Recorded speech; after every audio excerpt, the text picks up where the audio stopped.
राम राम। आज हम बात करेंगे मंत्र संजीवनी विद्या की। एक ऐसी विद्या जिस पर पहले देवी देवताओं का अधिकार था, फिर ऋषियों मुनियों ने कड़ी तपस्या की और भगवान शिव से इसे प्राप्त किया, संजीवनी विद्या को प्राप्त किया। तब से लेकर अब तक असंख्य लोगों ने इस विद्या के जरिए अपने जीवन को बदला है, अपने भाग्य को बदला है। यही नहीं, इस विद्या को जो लोग जानते हैं, इसका उपयोग जो लोग जानते हैं, वे दूसरों का भी भाग्य बदल डालते हैं, सक्षम हो जाते हैं उसमें। आप भी अपना और दूसरों का जीवन बदलने में सक्षम बनिए, भाग्य बदलने में सक्षम बनिए। मंत्र संजीवनी विद्या को ठीक से, ध्यान से समझिए, सीखिए और अपनाइए। पहले तो दैत्य गुरु शुक्राचार्य संजीवनी विद्या का उपयोग करके मरे हुए लोगों को भी जिंदा कर देते थे। आज भी आप जो सीखने जा रहे हैं, उससे जीवन के मृत्यु तुल्य कष्टों को दूर करने में सक्षम बनेंगे और करेंगे।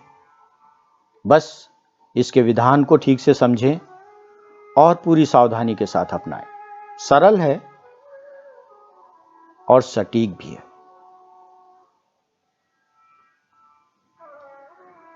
तो इसको ठीक से समझेंगे। इसमें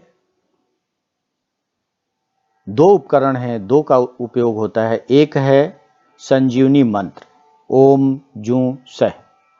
ये संजीवनी मंत्र है जो आप सीख रहे हैं, वो मंत्र संजीवनी विद्या है। इसी मंत्र का इसमें उपयोग किया गया है। जो ऋषियों मुनियों ने भगवान शिव से प्राप्त किया था, वो संजीवनी विद्या है। मंत्र संजीवनी विद्या उसी संजीवनी विद्या का एक प्रखंड है, जिसका लाभ युगों से, लाखों सालों से लोगों ने उठाया है। तो ये इसका मंत्र उपकरण है ओम जू सह। दूसरा उपकरण है मंत्र संजीवनी रुद्राक्ष। ऋषियों मुनियों ने, जैसे मैंने बताया, कि कड़ी तपस्याएं की। अगर हम उदाहरण के लिए देखें तो दैत्य गुरु शुक्राचार्य ने जब इस विद्या को प्राप्त करना चाहा भगवान शिव से, तो उन्हें एक साधना करनी पड़ी, जिसमें पेड़ से उल्टे लटकना था उनको और लगातार साल भर लटके रहना था। इस बीच में उन्हें भोजन और पानी के रूप में पत्ते, जले हुए पत्तों का जो धुआं निकले, उस धुएं का भोजन करना था, उसी का सेवन करना था, चाहे पानी के रूप में और भोजन के रूप में। मतलब कि ना भोजन करना था, ना पानी पीना था, और सिर्फ सांस लेनी थी। उस सांस में धुएं, जले हुए पत्तों के धुएं का उपयोग करना था। की उन्होंने ये तपस्या, तब उन्हें ये सिद्धि प्राप्त हुई, जिसके द्वारा वे मरे हुए लोगों को भी इस विद्या के द्वारा जिंदा कर देते थे। ऐसे ही दूसरे ऋषियों मुनियों ने भी कड़ी तपस्याएं की, कड़ी साधनाएं की, इस विद्या का उपयोग करने के लिए, इसको जानने के लिए, इसको अपनाने के लिए। उतनी कड़ी तपस्याएं आज के युग में मुश्किल है। सामान्य व्यक्ति जो गृहस्थ जीवन में, उसके लिए तो असंभव है। तो क्या करें, इस विद्या का कैसे उपयोग करें या ना करें? करें। भगवान शिव ने इसके लिए सबको अधिकृत किया है, सबको इसके योग्य बनाया है। तो हम जब लंबी तपस्याएं, कड़ी तपस्याएं नहीं कर सकते, तो हमको एक माध्यम चाहिए। वो माध्यम है मंत्र संजीवनी रुद्राक्ष। तपस्याओं और साधनाओं के जरिए क्या होता है कि आप ब्रह्मांड में संजीवनी शक्ति, मृत्युंजय शक्ति जो है, उसका जो ग्रिड है, भगवान शिव के द्वारा संचालित है, वो उसकी ऊर्जाएं जीवन से हर तरह की, तन की, मन की, धन की सारी समस्याएं खत्म करने में सक्षम है। उन्हीं ऊर्जाओं को प्राप्त करना होता है मंत्र संजीवनी विद्या में उपचार के लिए, तो साधनाओं के द्वारा हम उस ग्रिड से जुड़े या हम किसी उपकरण के जरिए जुड़े, तो साधनाओं के जरिए तो जुड़ पाना इस समय मुश्किल काम है, कड़ी साधनाएं नहीं हो पाती हैं। तो आप इस रुद्राक्ष के जरिए जुड़ेंगे। इस रुद्राक्ष को इस तरह से सिद्ध किया गया है कि आप को ये जैसे ही आप अपने हाथ में लेते हैं, अपने संपर्क में लेते हैं, वैसे ही आपको ये ब्रह्मांड में संजीवनी शक्ति के ग्रिड के साथ, उस सोर्स के साथ, उन ऊर्जाओं के साथ जोड़ देता और हमेशा जोड़ कर रखता है। और आप द्वारा दी गई दिशा, आप द्वारा की गई कामना, आप द्वारा दिए गए कमांड के आधार पर यह ब्रह्मांड से संजीवनी शक्ति को प्राप्त करके आपको देता है और उसी से संजीवनी उपचार संपन्न करता है। इसलिए इसकी जरूरत है। अब एक बात और आती है कि क्यों इन सब चीजों की जरूरत है। इसलिए जरूरत है कि जीवन समस्याओं से भर गया है। जितनी क्षमताएं हैं, जितनी योग्यताएं हैं, जितनी काबिलियत है, अधिकांश लोग ऐसे हैं कि उनको उसके उतने परिणाम नहीं मिल पा रहे हैं, उतनी समृद्धि नहीं मिल पा रही, उतना सम्मान नहीं मिल पा रहा, उतनी सफलता नहीं मिल पा रही। बहुत से लोग दिल से बहुत अच्छे हैं, किसी का बुरा नहीं चाहते, किसी का बुरा करते नहीं है। उनके मन में, उनके अंदर अंतःकरण में इच्छा ही नहीं होती कि किसी का गलत करें, बुरा करें। इसके बाद भी उनके अपने जीवन में बहुत बुरा हो रहा होता है। फेलियर, असफलताएं, नाकामी, इसके अलावा वो खुद किसी का बुरा नहीं करना चाहते, इसके बाद भी लोग उनका बुरा करते। बड़ी विडंबना है। क्यों होता है ऐसा? क्योंकि उनकी ऊर्जाएं खराब है। क्यों लोग फेल हो रहे हैं? क्यों लोग गरीबी में जा रहे हैं? क्यों लोग कर्ज में डूबे हुए हैं? क्यों लोग बीमारियों से नहीं उबर पा रहे हैं? क्यों लोगों के रिश्ते खराब होते चले जा रहे हैं? क्यों लोग वो सम्मान नहीं पा रहे हैं जो उनको मिलना चाहिए, जिसके वे अधिकारी हैं? क्यों लोगों को किए हुए उनके काम का क्रेडिट नहीं मिलता, कोई और लेके चला जाता है? क्यों लोग उनको वो मान्यता नहीं देते हैं जिसके काबिल भगवान ने उनको बनाया है? जवाब सिर्फ एक है कि ऊर्जाएं खराब हैं, उनकी एनर्जी खराब है। जो ऊर्जाएं जीवन को चलाती हैं, जो ये तय करती हैं कि कौन सा व्यक्ति अमीर होगा, कौन सा गरीब होगा, कौन पढ़ा लिखा होगा, कौन अनपढ़ होगा, कौन सिद्ध होगा, कौन नाकाम होगा, कौन प्रसिद्ध होगा, कौन व्यक्ति गुमनाम होगा, किस व्यक्ति के पास समृद्धि होगी, किस व्यक्ति के पास गरीबी होगी, कौन सम्मानित होगा, कौन अपमानित होगा, ये सब जो ऊर्जाएं तय करती हैं, वे ऊर्जाएं ही प्रभावित हो गई, दूषित हो गई हैं। तो जिनके हम अधिकारी थे वो नहीं हो पा रहे हैं, वो नहीं मिल पा रहा है। मतलब ये कि इन ऊर्जाओं को अगर ठीक कर लिया जाए तो ये सवाल खत्म हो जाता है कि कौन क्या होगा। सिर्फ एक जवाब आता है कि सब सफल होंगे, सब सुखी होंगे। मंत्र संजीवनी विद्या के द्वारा यही करने जा रहे हैं। अब ऊर्जाएं ठीक करने जा रहे हैं। इसीलिए जब कहा जाता है कि इससे जीवन बदलता है, इसी तरह से बदलता है, इससे भाग्य बदलता है, इसी तरह से बदलता है। जब हम ऊर्जाओं का भेद खत्म कर लेते हैं, किसको ऊर्जाएं सुखी रखेंगे, किसको दुखी रखेंगे, यह सवाल खत्म हो जाता है। जब हम सारी ऊर्जाएं, सब लोग अपनी ऊर्जाओं को ठीक कर लेते हैं तो यह सवाल खत्म। अब सिर्फ एक जवाब है कि सब सुखी होंगे, हम सुखी होंगे और दूसरों को भी सुखी रखेंगे। इसके लिए एनर्जी पे काम करेंगे, ऊर्जाओं पे। अब सवाल यह है कि हमारी ऊर्जाएं, जिनको भगवान ने बनाया है, आभा मंडल, सूक्ष्म शरीर, ऊर्जा चक्र, ईश्वर ने इनका निर्माण किया है। तो भगवान की बनाई हुई चीजों को किसने बिगाड़ दिया? खराब कैसे हो गई? ऐसे कैसे हो गई हमारी ऊर्जाएं जिससे जीवन में दुख पैदा होने लग गया, समस्याएं पैदा होने लग गई? भगवान की बनाई हुई इन चीजों को किसने बिगाड़ा? जो इतनी सक्षम है, जो जीवन को बदलती हैं, उनको किसने बिगाड़ दिया? कई चीजें ऐसी होती हैं। ग्रहों का दुष्प्रभाव, वास्तु का दुष्प्रभाव, तंत्र का दुष्प्रभाव, बाधाओं का दुष्प्रभाव, प्रारब्ध का दुष्प्रभाव, बुरी संगत का दुष्प्रभाव और हमारे बिगड़े हुए पूजा पाठ का दुष्प्रभाव। आज के युग में, कलयुग में, यही चीजें मुख्यतः प्रभावित करती हैं लोगों को। कैसे प्रभावित करती हैं? क्या है इनका? क्यों हमारे जीवन में ये दुख पैदा कर देती हैं? किस तरह से काम करती हैं? इसको समझते हुए आगे बढ़ेंगे। यही विज्ञान है। इस विज्ञान को जान के आगे बढ़ेंगे और फिर इनको दूर करेंगे। जीवन में सुख स्थापित करेंगे, खुशियां स्थापित करेंगे, अपने और दूसरों की भी। इतने सक्षम बनेंगे। सबसे पहले ग्रह नक्षत्र कैसे काम कर रहे होते हैं? ग्रहों की ऊर्जाएं, हमारा सूक्ष्म शरीर जो है वो पंच तत्वों से बना हुआ है, पंच तत्वों की ऊर्जाओं से बना हुआ। हमारा आभा मंडल पंच तत्वों की ऊर्जाओं से बना हुआ है। उसने सूक्ष्म शरीर का निर्माण किया है, सूक्ष्म शरीर ने स्थूल शरीर का निर्माण किया है पंच तत्वों से। पंच तत्वों की ऊर्जाएं जो होती हैं वो रंगीन होती हैं।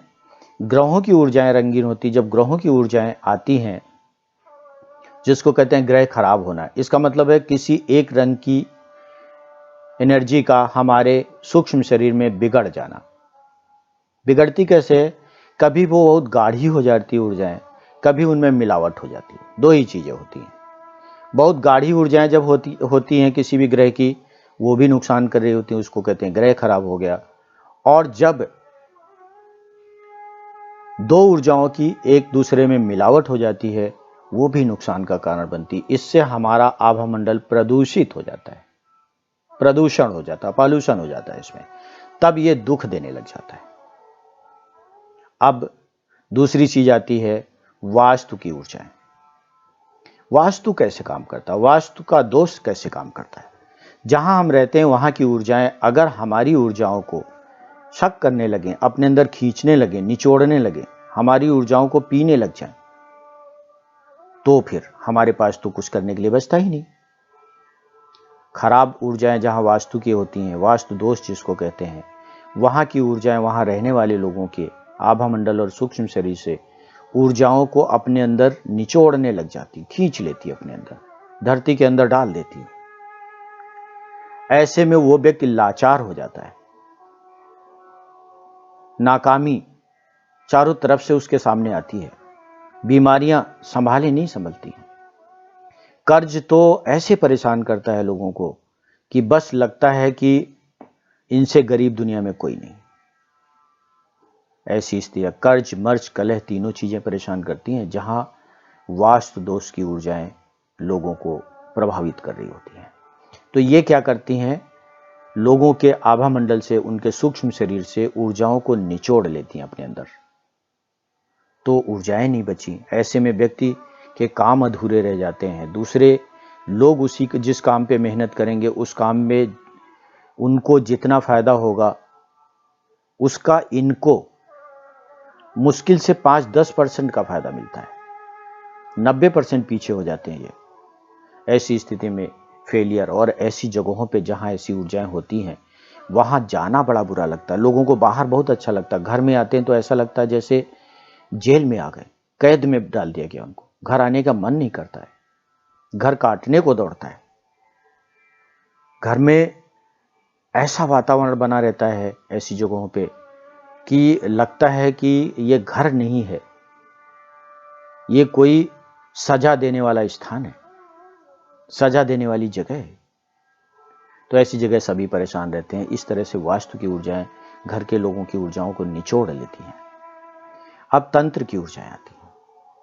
तंत्र की ऊर्जाएं मतलब नकारात्मक भावनाओं के घुसपैठिए, ऐसी ऊर्जाएं जिनको नकारात्मक भावनाओं के साथ किसी के नुकसान के लिए भेजा गया है, वो ऊर्जाएं आती हमारे आभा मंडल में। अगर हमारा आभा मंडल मजबूत है, शक्तिशाली है, तो उन ऊर्जाओं को स्वीकार नहीं करता, उनको लड़ता है उनसे और बाहर बाहर उनको वापस कर देता, जहां से आई थी वहां भी। लेकिन अगर हमारा आभा मंडल कमजोर है किसी वजह से, तो यही ऊर्जाएं हमारे आभामंडल को दबाती हुई, ढकेलती हुई, उनमें दरारें बनाकर अंदर घुस आती हैं और हमारे आभामंडल को जब तोड़ देती हैं, दरारें डाल देती हैं, तो बहुत बड़ी समस्या पैदा हो जाती है। जितनी भी हमारी ऊर्जाएं हैं वो सब लीक हो जाती हैं, उन दरारों के जरिए बह जाती हैं। हम पूजा पाठ करते हैं, ध्यान साधना करते हैं, किसी भी तरह से हम ऊर्जाएं जो प्राप्त करते हैं, इकट्ठी करते हैं, वो सब लीक हो जाती है। तो सफलताएं किससे मिलती हैं? ऊर्जाओं से। सुख किससे मिलते हैं? ऊर्जाओं से। खुशियां किससे मिलती हैं? ऊर्जाओं से। वो ऊर्जाएं तो लीक हो गई, सब बह गई। जैसे वास्तु में उन ऊर्जाओं को पी लिया गया था, निचोड़ दिया गया था, वैसे ही तंत्र में वो ऊर्जाएं बह गई, सब लीक कर गई। जहां जहां दरारें पड़ी आभामंडल में, वहां से बह गई सब। इस तरह से दुख उत्पन्न होने लग जाते जीवन में। अब इसके बाद बाधाओं की ऊर्जाएं, बाधाएं जिनको लोग बोलचाल की भाषा में भूत प्रेत तमाम तरह के नाम देते हैं, वास्तव में ये हैं क्या? ये निगेटिव एलिमेंट्स हैं, छोटे छोटे जीव हैं, ऊर्जाओं के, इनका शरीर ऊर्जाओं का है, छोटे छोटे जीव हैं, इनविजुअल हैं, इनको आप देख नहीं सकते अपनी नंगी आंखों से, ऐसे हैं और ये समूह में रहते हैं। इनको भगवान ने हमारी सहायता के लिए बनाया, हमारी सफाई के लिए बनाया। ये सफाई कर्मचारी हैं, गंदी जगहों में रहते हैं, पुरानी जगहों में रहते हैं और बहुत दूर से, तमाम किलोमीटर दूर से ये देख लेते हैं कि इनकी नकारात्मक ऊर्जाएं, इनका भोजन है वो कहाँ है, वहां जाते हैं, उन ऊर्जाओं को खाते हैं और वापस लौट जाते हैं। हमारे शरीर में जो हमारे शरीर की संरचना है, ऊर्जा शरीर की, उसमें हमारे ऊर्जा चक्र होते हैं। ऊर्जा चक्रों का काम है बाहर से संजीवनी शक्ति को लेना। ये सीधे घूमते हैं तब संजीवनी शक्ति को लेते हैं, उल्टे घूमते हैं तो संजीवनी शक्ति को बाहर निकालते हैं। किस संजीवनी शक्ति को? जो यूज हो चुकी है, वो नकारात्मक हो गई, अंदर पड़ी रहेगी तो बीमारी पैदा करेगी, समस्याएं पैदा करेगी, तो उसको ये बाहर निकाल लेते हैं, थोड़ी देर के लिए उल्टे घूमते हैं। ऐसे मान के चलो जैसे हम खाना खाते हैं, वो सकारात्मक होता है, उसकी ऊर्जाएं प्राप्त हो जाती हैं, खाने का जो अवशेष बचता है वो स्टूल के रूप में बाहर निकल जाता है। तो हम खाना खाते हैं, दिन भर में कई बार खाते हैं, लेकिन जो अवशेष स्टूल होता है उसको निकालने के लिए हम दिन में एक बार या दो बार फ्रेश होने के लिए जाते हैं। इसी तरह से ऊर्जा चक्र हमारे जो हैं वो दिन भर तो क्लॉकवाइज घूमते, बाहर से ऊर्जाएं लेते हैं, और जब दिन में एक दो बार सफाई करने के लिए, उन यूज की हुई ऊर्जाओं को बाहर निकालने के लिए एंटी क्लॉकवाइज घूमते थोड़ी देर के लिए। जब ये एंटी क्लॉकवाइज घूमते हैं तो इनसे नकारात्मक ऊर्जाएं, यूज की हुई ऊर्जाएं बाहर निकलती हैं। बाहर निकली हुई ऊर्जाएं ऊर्जा चक्रों से थोड़ी दूर आगे जाकर के 2 से 2.5 फुट दूर आकर के रुक जाती हैं वहां। ये अगर वहां रुकी रहेंगी तो ऊर्जा चक्रों पे जमने लग जाएंगी तो ऊर्जा चक्र घूमने बंद हो जाएंगे, उनकी स्पीड कम हो जाएगी और लोग मृत्यु को प्राप्त होना शुरू हो जाएंगे।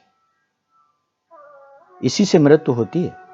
लोग कहते प्राण निकल गए, प्राण निकल नहीं गए। जो प्राण ऊर्जा है, संजीवनी शक्ति है, उसको इन ऊर्जा चक्रों ने लेना बंद कर दिया, ये घूमने बंद हो जाते हैं।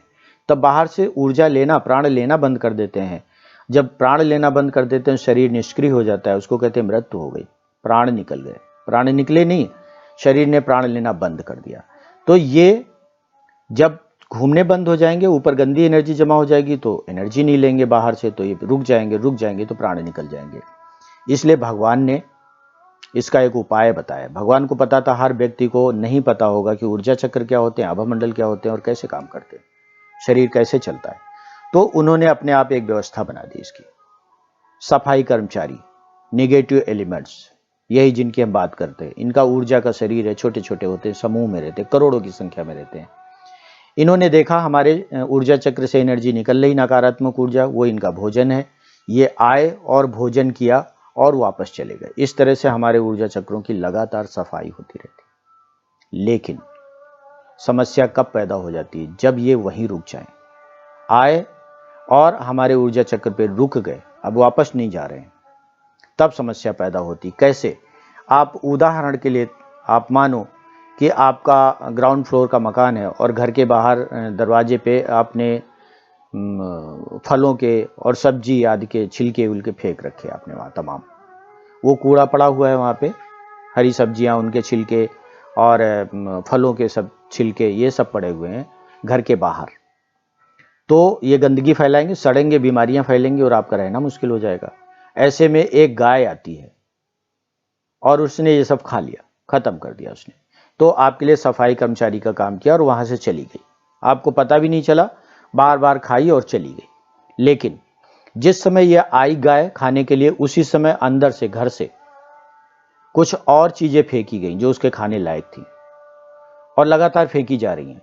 तो अब वो कहीं नहीं जाएगी, अब वहीं रुक जाएगी कि चलो भोजन तो यहीं मिल रहा है, भोजन की तलाश में भटक रही थी वो, भोजन तो यहीं मिल रहा है, तो वहीं बैठी रह जाएगी, खाती रह जाएगी, फिर वहीं गोबर करेगी, गंदगी करेगी। तो अब आपके सामने समस्या पैदा होनी शुरू हो गई। जिसने समस्या हटाई थी वही अब आपके लिए समस्या पैदा होने लगी। अगर इसका मन हुआ कि नहीं, इस घर में हमारे लिए भोजन है और हमको थोड़ी कोशिश करके अंदर घुस जाना चाहिए, तो इसने क्या किया, दरवाजा तोड़ दिया, गेट तोड़ दिया, तोड़ के अंदर घुस आई, तो ये बहुत बड़ी प्रॉब्लम हो गई। एक तो गेट टूट गया तो असुरक्षा उत्पन्न हो गई, और घर में घुसी हुई गाय, ये अलग समस्या पैदा हो गई। तो वही जो आपके लिए सुविधा की चीज थी वही आपके लिए मुसीबत बन गई। इसी तरह से ये एलिमेंट्स जो बाहर से आते हैं, आपके ऊर्जा चक्रों पे आते हैं और वहां रुकते हैं, भोजन करते हैं, नकारात्मक ऊर्जाएं खाते हैं और चले जाते हैं। जब किसी के ऊर्जा चक्रों से लगातार नकारात्मक ऊर्जाएं निकल रही होती हैं, तो ये फिर वहीं रुक जाते हैं, कहीं नहीं जाते हैं। ये कहते हैं भोजन तो यही है, अब कहीं जाने की जरूरत ही नहीं, तो वहीं रुक जाते हैं। ऐसा कब होता है? जो लोग नशा करते हैं, जो लोग नकारात्मक बहुत सोचते हैं, जो लोग गुस्से में रहते हैं, या कई बार ग्रहों के दुष्प्रभाव के कारण नकारात्मक ऊर्जाएं अंदर से निकलती रहती हैं। डिप्रेशन के कारण बहुत ज्यादा नकारात्मक ऊर्जाएं निकलती हैं, हर समय चक्र उल्टे घूमते रहते हैं, तो ऊर्जा की कमी भी होती है और ऊर्जाएं गंदी बढ़ती भी रहती हैं। वहां इन पे आने वाले नेगेटिव एलिमेंट्स, नकारात्मक तत्व जो भोजन के लिए आए हैं, नकारात्मक ऊर्जाएं खाने के लिए आए हैं, वो चक्रों पे रुक जाते हैं। और हर चक्र में एक सुरक्षा जाली होती है, इन्हीं के लिए बनाई गई, उसको तोड़ के ये अंदर नहीं जा सकते, वो इनके लिए रुकावट है। जैसे गाय के लिए गेट रुकावट थी, वैसे इनके लिए वो रुकावट है। तो इन्होंने क्या किया कि अब भोजन यही मिलेगा, तो उसी सुरक्षा जाली पे चिपक जाते हैं बाहर की साइड से, कि भोजन अंदर से आता रहेगा, करते रहेंगे, बस कहीं जाने की जरूरत नहीं। वही सुरक्षा जाली पे इन्होंने घर बना लिए। ये नकारात्मक ऊर्जाएं खाते हैं, इसलिए इनकी प्रवृत्ति नकारात्मक है। तो ये वहां चिपके चिपके जाली को कुतरते रहते हैं, चूहे की तरह से। जैसे घर में चूहा आपके पड़ा हुआ है, चूहे हैं, वो खाने वाली चीजें तो खाएंगे ही खाएंगे, लेकिन जो खाने वाली चीजें नहीं उनको कुतरेंगे भी, उनके प्रवृत्ति में शामिल है, उसको काट डालेंगे, कुतर डालेंगे। इसी तरह से ये भी सुरक्षा जाली को कुतरते रहते हैं। और कुछ सालों बाद, 1 साल, 2 साल, 3 साल बाद, इतना समय लगता है, बहुत मजबूत जाली होती है, फिर ये अंदर घुस जाते हैं, छेद बना लेते हैं चक्रों में और चक्रों के अंदर घुस जाते हैं। जब ये चक्रों के अंदर घुस जाते हैं तो ये भयानक हो जाते हैं। जैसे गाय अंदर घुसाई थी गेट तोड़ के, तो एक तो चक्र टूट गया, अब बहुत बड़ी समस्या पैदा हो गई। दूसरे, ये अंदर घुस गए और ये बहुत अच्छे एनर्जी के रीडर होते हैं, भावनाओं के रीडर होते हैं। उस व्यक्ति की भावनाओं को रीड करते हैं, उसकी एनर्जी को रीड करते हैं और उसके माइंड पे कमांड करते हैं, कैप्चर कर देते हैं। चक्रों के अंदर घुसे हुए एलिमेंट्स कमांड करते हैं मस्तिष्क को, अपने कब्जे में कर लेते हैं। फिर वो व्यक्ति वही करता है जो ये कराते हैं, वही सुनता है जो ये सुनाते हैं, वही देखता है जो ये दिखाते हैं। ये बहुत बुरी पोजीशन होती है। चक्रों में छेद हो गया है, अब एनर्जी लगातार लीक हो रही होती है और व्यक्ति पिछड़ रहा होता है, जीवन जिंदगी उसके लिए बेकार। ऐसे लोग मरने के बारे में अक्सर सोचते रहते हैं। नशेबाज जो सिगरेट का नशा करते हैं, पान मसाले का नशा करते हैं, स्मैक का नशा करते हैं, शराब का नशा करते हैं, वो इन एलिमेंट्स के कब्जे में होते हैं, इसलिए वो नशा छोड़ नहीं पाते। बहुत ईमानदारी से सोचते हैं छोड़ने के लिए, लेकिन ये उनको छोड़ने नहीं देते। क्यों? क्योंकि इनको भोजन चाहिए। इनका भोजन है नकारात्मक ऊर्जाएं। अंदर बैठे बैठे भोजन की जब ये डिमांड करनी होती है, तो उस व्यक्ति का माइंड कैप्चर करते हैं और उससे बेतुकी गतिविधियां कराते हैं, आए बाएं साएं हरकतें कराते हैं। उससे नकारात्मक ऊर्जा पैदा होती है, उसको ये खा लेते हैं, फिर ये शांत हो जाते हैं। तब व्यक्ति भी बड़ा समझदार हो जाता है। जितनी देर वो व्यक्ति इनके कब्जे में रहेगा, उतनी देर वो व्यक्ति बहुत उद्दंड बहुत जिद्दी, बहुत क्रोधी और बहुत बिल्कुल पागलों जैसी हरकतें कर रहा होता है। जब ये अपना कब्जा छोड़ देते हैं तब वो व्यक्ति सामान्य हो जाता है, समझदार हो जाता है। इस तरह से ये उस व्यक्ति से बेतुकी गतिविधियां करा रहे होते हैं और उसके जीवन से ऊर्जाओं का नाश कर रहे होते हैं। सबसे बड़ी समस्या जीवन की यही है। इससे मुक्त होना है। मंत्र संजीवनी विद्या आपको इससे मुक्त होना सिखाएगी सफलता के साथ। अब इसके बाद आता है प्रारब्ध। पूर्व जन्मों में हमारे जो जन्म बीत गए हैं, जिनके बारे में आज हम कुछ नहीं जानते हैं, उनमें हमने जाने अनजाने कुछ ऐसे कार्य किए जो नहीं करने चाहिए थे। उनकी ऊर्जाएं हमारे साथ चली आ रही। हमारे आभामंडल की 2 परतें ऐसी होती हैं जिनमें मेमोरी, याददाश्त होती है। आभामंडल जो हमारा होता है उसमें 49 लेयर्स होती हैं, 49 परतें होती हैं। उनमें से 2 परतें ऐसी होती हैं जो याददाश्त की परतें हैं। एक नकारात्मक याददाश्त की, एक सकारात्मक याददाश्त की। पेन ड्राइव की तरह से काम कर रही है, डिस्क की तरह से काम कर रही है और ये जन्मों जन्मों की याद यहां भरी हुई है। तो जो हमने गलत काम किए थे, जो हमसे गलत काम हो गए थे किसी वजह से, जो नहीं करने थे वो हो गए थे, उनकी याद यहां भरी हुई है। उनकी ऊर्जाएं इनके जरिए कनेक्ट हो रही हैं उस जन्म से इस जन्म तक। और वो नकारात्मक ऊर्जाएं जब आती हैं तो हमारे इस जीवन में दुख उत्पन्न करती हैं अकारण, जिसके लिए हम जिम्मेदार नहीं हैं। ऐसे दुख, ऐसी समस्याएं हमारे जीवन में आके खड़ी हो जाती हैं। हम दूसरों से पिछड़ते चले जाते हैं। लोग जो प्रारब्ध के शिकार हैं, उनकी फेलियर बहुत परेशान करती है। इससे मुक्त होना है। इससे मुक्त होने के लिए वही जो 2 परतें हैं आभामंडल की, उन्हीं को ठीक करना है। मंत्र संजीवनी विद्या के जरिए आप इसको ठीक करते हुए आगे बढ़ेंगे, समझेंगे आगे। अब उसके बाद बुरी संगत, बुरी संगत की जो ऊर्जाएं होती हैं वो भी बहुत परेशान करती हैं। एनवायरमेंट की ऊर्जाएं हैं वो। कहा जाता है ना, बुजुर्ग हमेशा कहते रहे हैं, सत्संग करो। सत्संग का मतलब ये नहीं कि प्रवचन सुनो जाकर के। सत्संग का मतलब होता है अच्छे, सत मतलब अच्छा, संग मतलब साथ। अच्छे लोगों के साथ रहो तो उनसे अच्छी ऊर्जाएं प्राप्त होंगी। अच्छी ऊर्जाएं प्राप्त होंगी तो हमारी ऊर्जाएं सुधरेंगी, तो हमारे जीवन में सफलताएं अपने आप मिल जाती हैं, खुशियां अपने आप मिल जाती हैं। लेकिन हम अगर बुरी संगत कर लेते हैं, जिनके साथ हम बैठते हैं, खाते हैं, पीते हैं, उठते हैं, दोस्ती करते हैं, क्या इतने ही संगत है हमारी, इतनी ऊर्जाएं हमको प्रभावित कर रही? ऐसा नहीं। संगत का मतलब है एनवायरमेंट की एनर्जी, वातावरण की ऊर्जाएं, और इसमें बहुत चीजें शामिल है जिनकी आप गिनती नहीं कर सकते। जहां आप काम करते हैं, जिन लोगों के साथ काम करते हैं, उनकी ऊर्जाएं प्रभावित करती हैं आपको। जिस घर में आप रहते हैं, आपके घर की ऊर्जाएं प्रभावित करती हैं, आपके घर के लोगों की ऊर्जाएं प्रभावित करती हैं। जिस रास्ते से आप जाते हैं उस रास्ते की ऊर्जाएं प्रभावित करती हैं। जिस स्थान पे आप काम करते हैं उस स्थान की ऊर्जाएं प्रभावित करती हैं। जो कपड़े आप पहनते हैं उन कपड़ों की ऊर्जाएं प्रभावित करती हैं। जिस गाड़ी से आप चलते हैं उस गाड़ी की ऊर्जाएं प्रभावित करती हैं। जिस ट्रेन से, जिस बस से आप जाते हैं उस ट्रेन, उस बस की ऊर्जाएं आपको प्रभावित करती हैं। जिस वाहन से आप जाते हैं उस वाहन की ऊर्जाएं आपको प्रभावित करती हैं। जिस मोबाइल का आप यूज कर रहे हैं उस मोबाइल की ऊर्जाएं आपको प्रभावित करती हैं। जिस यंत्र का, जिस उपकरण का उपयोग करते हैं उस उपकरण की ऊर्जाएं प्रभावित करती हैं। जिस मूर्ति की आप पूजा करते हैं उस मूर्ति की ऊर्जाएं प्रभावित करती हैं। ध्यान रखना इस बात को। अगर कोई मूर्ति ऐसी है जिसकी ऊर्जा आपकी ऊर्जा से मेल नहीं खा रही है, तो उस मूर्ति के समक्ष बैठना भी आपको भारी पड़ेगा, उससे भी नुकसान होगा। जिस स्थान पे बैठ के आप खाना खाते हैं, जिस स्थान पे आप बैठ के पूजा करते हैं, जिस स्थान पे आप सोते हैं, वहां की ऊर्जाएं अगर आपसे मैच नहीं कर रही तो आपकी ऊर्जाएं खराब हो जाएंगी। जिन चीजों की ऊर्जाएं आपकी ऊर्जाओं से मैच नहीं कर रही, जिन चीजों की, जिन वस्तुओं की, जिन लोगों की, जिन स्थानों की ऊर्जाएं आपसे मैच नहीं कर रही, आपके अनुकूल नहीं है, उन सबसे आपको नुकसान होगा। अब बहुत बड़ी समस्या पैदा हो गई, तो क्या करें? रहना तो इसी दुनिया में।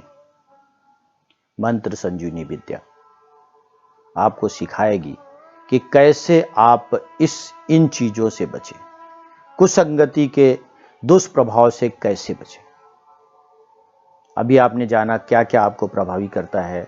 ग्रहों के दुष्प्रभाव, वास्तु के दुष्प्रभाव, तंत्र के दुष्प्रभाव, बाधाओं के दुष्प्रभाव, प्रारब्ध के दुष्प्रभाव, कुसंगति के दुष्प्रभाव, जो लगातार हमारे आभामंडल और ऊर्जा चक्रों को, सूक्ष्म शरीर को प्रभावित करते हैं और दुख का कारण बनते हैं। अब एक चीज और आती है, पूजा पाठ की ऊर्जाएं। ये भी दुख और समस्याओं का कारण बनती कई बार, ये ध्यान रखना। इसीलिए कहा जाता है कि अगर आप कुछ विधान अपना रहे हैं, गुरु बना रहे हैं, तो पूरे विधान का पालन करें। अन्यथा आप गृहस्थ जीवन में हैं तो राम नाम से ही भवसागर पार हो जाएगा, मतलब दुख दूर हो जाएंगे। ये बहुत बड़ी सच्चाई है। जितनी कम से कम चीजें आप समझें पूजा पाठ की, जानें, उतना ही अच्छा है। सरलता के साथ करते रहें। जितनी ज्यादा चीजें आपके दिमाग में आती जाती हैं, उतना भ्रम उत्पन्न होता जाता है। और जो लोग आपको वो चीजें बता रहे हैं, अगर वो लोग सही ज्ञान के साथ नहीं बता रहे हैं, उसमें कुछ त्रुटि है, कुछ चूक है, कुछ गलती है, तो आप तो ये सोच रहे हो फला व्यक्ति विद्वान है, उसने बताया इसलिए हम ऐसा कर रहे हैं। फला व्यक्ति वो विद्वान था ही नहीं, उसने तो मनगढ़ंत बातें बता दी अगर, तो आपके जीवन में तो विनाश पैदा हो जाएगा। इसीलिए कहा जाता है गुरु करिए जान के, पानी पीजिए छान के। तो आप कम से कम ज्ञान बढ़ाइए अध्यात्म में, सरलता अपनाइए अध्यात्म में, पूजा पाठ में, भगवान के प्रति सरल हो जाइए। उनसे कहिए कि हमको कुछ नहीं पता इसलिए हम कुछ नहीं करेंगे, हमको भोग लगाना नहीं आता, हमको दिया जलाना नहीं आता, हमको माला जपना नहीं आता है, हमको आसन बिछाना नहीं आता है, हमको आप पे जल चढ़ाना नहीं आता है, हमको तो बस राम राम सुनाना आता है। तो हम सिर्फ राम राम सुनाएंगे और कुछ नहीं करेंगे। यकीन मानो, जिस दिन आपका भाग्य सौभाग्य में बदल रहा होगा, उस दिन आप मेरी इस बात को स्वीकार कर लोगे और भगवान की पूजा के नाम पे सिर्फ राम राम सुनाओगे। मस्ती में 5 मिनट, 10 मिनट, 20 मिनट, 1 घंटा, 2 घंटा, 4 घंटा, जितना आपका मन लगता है। ना कोई दिया, ना कोई बाती, ना कोई अगरबत्ती, ना कोई धूप बत्ती, ना कोई आसन, ना कोई वस्त्र कलर, ना कोई माला, ना कोई भोग, ना कोई आरती, कुछ नहीं। सब भगवान से कह दो भैया सब आपकी लीला है, आप जानो, हमको तो कुछ नहीं आता। ये हमको जो आता है वो राम नाम आता है, वो हम आपको सुना रहे हैं। भगवान को राम नाम से ज्यादा कुछ भी पसंद नहीं है। जो सबसे ज्यादा पसंद की चीज उनको दोगे तो फिर तो खुश हो ही जाएंगे। करके देखो, चमत्कार होता है जिंदगी में ऐसे। तो पूजा पाठ को इस तरह से आप पूजा पाठ में त्रुटियां ना करिए। मैं ये नहीं कर रहा हूं कुछ मत करिए, करिए जो आपके मन में आए, लेकिन उनमें गलतियां नहीं होनी चाहिए। एक और चीज होती है जो पूजा पाठ की ऊर्जाओं को परेशान करती है। अगर किसी मूर्ति, किसी फोटो की ऊर्जाएं आपसे मैच नहीं कर रही तो निश्चित रूप से वो चीज आपको फायदे की जगह नुकसान कर रही। किसी मंत्र की एनर्जी आपकी एनर्जी से मैच नहीं कर रही। हर मंत्र की अपनी एक एनर्जी होती है, उसका एक अपना रंग होता है, डेंसिटी होती है, उसका घनत्व होता है, उसकी आवृत्ति होती है, उसकी फ्रिक्वेंसी होती है, तरंगे होती है, अलग अलग होती सबकी। हमारे आभामंडल की भी, जैसे हमारे हाथों की उंगलियों की जो छाप होती है वो सब अलग अलग होती है, फिंगरप्रिंट्स जिसको बोलते हैं। इसी तरह आभामंडल की बनावट, उसकी छुअन, उसकी तरंगे सबकी अलग अलग होती हैं। हर व्यक्ति के आभामंडल की ऊर्जाएं हर मंत्र से मैच कर रही हो ऐसा बिल्कुल नहीं होता है। हर व्यक्ति की ऊर्जाएं हर देवता से मैच करें ऐसा बिल्कुल नहीं होता है। इसीलिए तो इतने देवी देवताओं के रूप बनाए गए, वरना क्या जरूरत थी। जिसका स्वरूप जिससे मैच करता है, जिस आभामंडल से, वो उसके लिए देवता है। जिसका जिससे नहीं मैच करता है उससे कई बार नुकसान की गुंजाइश होती है, खासतौर से मंत्रों के मामले में। तो इसीलिए गुरु मंत्र पे जोर दिया जाता है। जो मंत्र आपसे सूट करे, आपसे मैच करे, वही मंत्र करना। मंत्र संजीवनी विद्या में आपको सिखाया जाएगा कि किस तरह से जाने कि कौन सा मंत्र आपसे मैच कर रहा है, कौन सा मंत्र आपसे मैच नहीं कर रहा है। एक और चीज है जो पूजा पाठ को प्रभावित करती है और आज के युग में, कलयुग में बहुत ज्यादा प्रभावित करती है। जो चीजें आपने अभी पहले देखी, सुनी, जानी, ग्रहों का दुष्प्रभाव, वास्तु का दुष्प्रभाव, तंत्र का दुष्प्रभाव, बाधाओं का दुष्प्रभाव, प्रारब्ध का दुष्प्रभाव, कुसंगति का दुष्प्रभाव, इन चीजों की जो क्रिया है, इनके जो एक्शन है हमारे आभा मंडल पे, सूक्ष्म शरीर पे, वो आपने जान लिए। अब ये चीजें हमारे सूक्ष्म शरीर को, हमारे जीवन को दूषित करे पड़ेगी, आभा मंडल को दूषित करके पड़ेगी। उसके अंदर इन्होंने जहरीली ऊर्जाएं डाल दी, नकारात्मक ऊर्जाएं जिनको कहते हैं। तो अब हम जो भी बाहर पूजा पाठ करके, मंत्र जाप करके, साधना करके, योग करके, ध्यान करके ऊर्जाएं अर्जित करेंगे ब्रह्मांड से, वो उसी में आएंगी। हमारे पास एक ही बर्तन है ऊर्जाओं का, हमारा सूक्ष्म शरीर। भगवान ने हर व्यक्ति को एक ही बर्तन दिया हुआ है ऊर्जाओं के लिए। जो भी नकारात्मक सकारात्मक ऊर्जाएं अर्जित करेंगे हम, वो सब इसी में आएंगे, इसी में आती है, दूसरा कोई बर्तन नहीं है। अब इस बर्तन में पहले से गंदी ऊर्जाएं, नकारात्मक ऊर्जाएं, जहरीली ऊर्जाएं पड़ी हुई हैं। तो हमने पूजा किया, पाठ किया, मंत्र किया, जाप किया, चालीसा किया, आरती की, ध्यान किया, साधना किया, योग किया, और ब्रह्मांड से हमने सकारात्मक ऊर्जाएं प्राप्त की।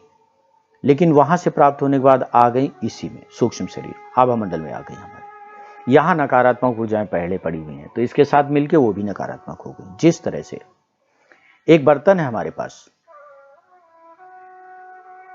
एक बाल्टी है मान लीजिए हमारे हाथ में, उसमें 100 ग्राम जहर पड़ा हुआ है। इस बाल्टी में हमने दूध डाल लिया 2 लीटर, सकारात्मक है, लेकिन उस जहर के साथ मिलकर ये भी जहर हो गया। दूध ले लिया, दही ले लिया, मक्खन ले लिया, घी ले लिया, शहद ले लिया, कुछ भी हम जो लेंगे इसमें, वो सब इस बाल्टी में जाने के बाद में जहर ही बन जाएगा, क्योंकि इसमें 100 ग्राम जहर पड़ा पहले से। ऐसे ही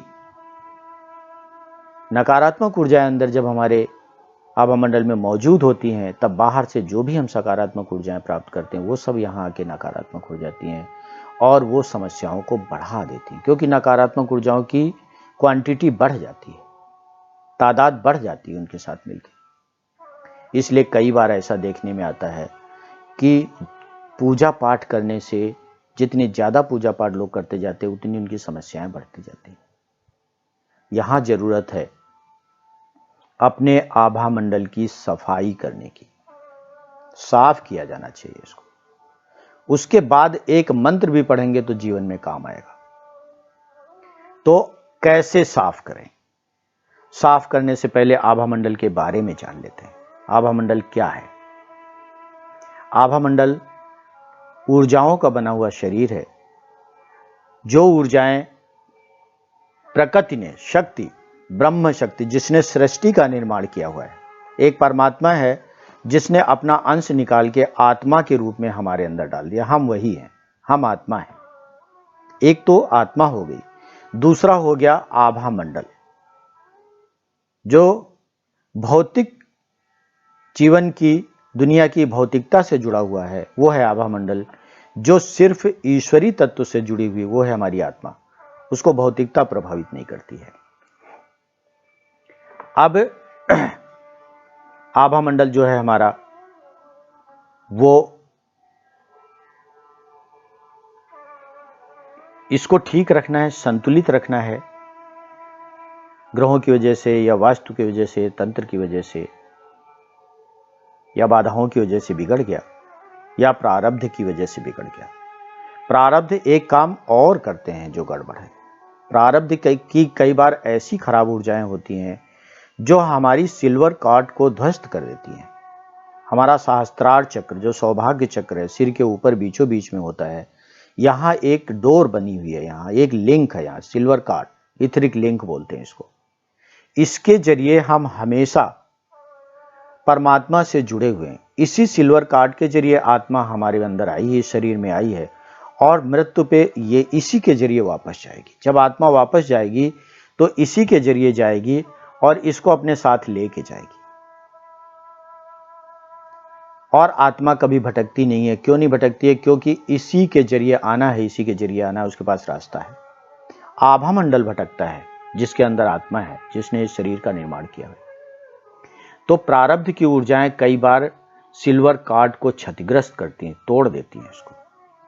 सहस्त्रार चक्र, सौभाग्य चक्र को तोड़ती हैं, जिससे दुर्भाग्य पैदा होता है। सहस्त्रार चक्र एक ऐसा चक्र है जिसके क्षतिग्रस्त होने पे इसको ठीक कर पाना बहुत मुश्किल काम होता है, लगभग असंभव। कर्मों के द्वारा कुछ राहत इसमें मिलती है, अन्यथा ये क्षतिग्रस्त होता है। ये दो तरह से क्षतिग्रस्त होता है, हमारे खराब कर्मों की वजह से या प्रारब्ध की वजह से। तो प्रारब्ध बिगाड़ते हैं सिल्वर कार्ड को और सहस्त्रार चक्र को। सहस्त्रार चक्र के जरिए, सहस्त्रार के जरिए सिल्वर कार्ड को बिगाड़ देते हैं। ये एक बड़ा नुकसान है। देवी देवताओं को के पास भी इसको ठीक करने का अधिकार नहीं है। ऋषि ज्ञान पे अगर हम चर्चा करें, ऊर्जाओं का जो ज्ञान ऋषियों के पास है, उसके मुताबिक जब माता सती के जीवन में जिस तरह की स्थितियां उस समय चल रही थी, उनकी सिल्वर कार्ड, यही सहस्त्रार चक्र उनका बिगड़ गया था, क्षतिग्रस्त हो गया था, और इसको ठीक करने का कोई रास्ता जब नहीं दिखा तो उन्होंने उन स्थितियों में शरीर त्याग दिया, यज्ञ कुंड में आहुति दे दी, कूद गई उसमें। फिर पुनः जब जन्म लिया तब माता पार्वती के रूप में फिर भगवान शिव को प्राप्त किया। उन्होंने अपने सहस्त्रार चक्र को दोबारा ठीक करके, उसके लिए जन्म लेना पड़ा उनको दोबारा। तो सहस्त्रार चक्र पे हमको ध्यान रखना है, सिल्वर कार्ड को हमको मजबूत रखना है। कैसे रखना है? मंत्र संजीवनी विद्या के जरिए, ये भी हम आपको बताएंगे। अभी हम बात करेंगे आभा मंडल की। आपने जान लिया सिल्वर कार्ड के जरिए आत्मा आ गई, आत्मा से पहले आभा मंडल आ जाता है। आभा मंडल पंच तत्वों को बना है, पंच तत्व ब्रह्मांड की शक्ति से बने हैं, जिसको ब्रह्मा जी की सृष्टि कहते हैं। उस सृष्टि का अंग है पंच तत्व, और आत्मा परमात्मा का अंग है। दो चीजें हैं हमारे अंदर। यह आभा मंडल आया हमारे पास, गर्भ में आया, गर्भ में ये बड़ा, फिर इसने शरीर का निर्माण, सूक्ष्म शरीर का निर्माण किया, सूक्ष्म शरीर ने स्थूल शरीर का निर्माण किया, और फिर हम दुनिया में आ गए, गर्भ से बाहर आ गए। फिर हमारा जीवन चालू हुआ। अब इस जीवन को सुचारू रूप से चलाने के लिए आभा मंडल को ही ठीक करना है हमको। आभा मंडल के अंग है ऊर्जा चक्र। आभा मंडल आमतौर से लोगों के शरीर से 7 से 9 फीट दूर तक फैला हुआ होता है सामान्य स्थिति में। यह हर तरफ होता है, ऊपर नीचे दाएं बाएं सब तरफ। जब हम जमीन पे चल रहे होते हैं सड़क पे, तो जमीन के अंदर भी होता है, सड़क के अंदर भी होता है, ऊपर भी होता है, हर तरफ होता है, फैला हुआ होता है। इस तरह से जब हम लोगों के पास बैठते हैं तो लोगों के आभा मंडल में हमारा आभा मंडल घुस के बैठा होता है, एक दूसरे में मिले होते हैं, आभा मंडल घुसे होते हैं। इसीलिए संगत का असर कहते हैं। इसीलिए दूसरों की ऊर्जाएं प्रभावित करती हैं, क्योंकि उनकी ऊर्जाएं हमारे अंदर घुसी हुई होती। तो नकारात्मक ऊर्जाएं ज्यादा भारी होती हैं, वो सकारात्मक ऊर्जाओं की तरफ प्रभावित हो जाती हैं। तो जिनकी सकारात्मक है उनका भी नुकसान होता है, और जिनकी नकारात्मक है वो सकारात्मक ऊर्जाओं को ले लेते हैं। इस तरह से ये प्रभाव पड़ता है। आगे चल के आप इसको और विस्तार से समझ पाएंगे। आभा मंडल में क्या करना है? आभा मंडल जिसका अच्छा होता है, इसकी एक आकृति होती है, इसमें 49 परतें होती, जैसा मैंने पहले बताया हुआ है। ये रंगीन होता है, सभी तरह के रंग इसमें होते हैं, वो काम कर रहे होते हैं, वही जीवन को चला रहे होते हैं। रंगीन ऊर्जाएं ही जीवन को चलाती हैं। और जो सबसे अच्छा आभा मंडल होता है वो अंडे के आकार, उल्टे अंडे के आकार का होता है।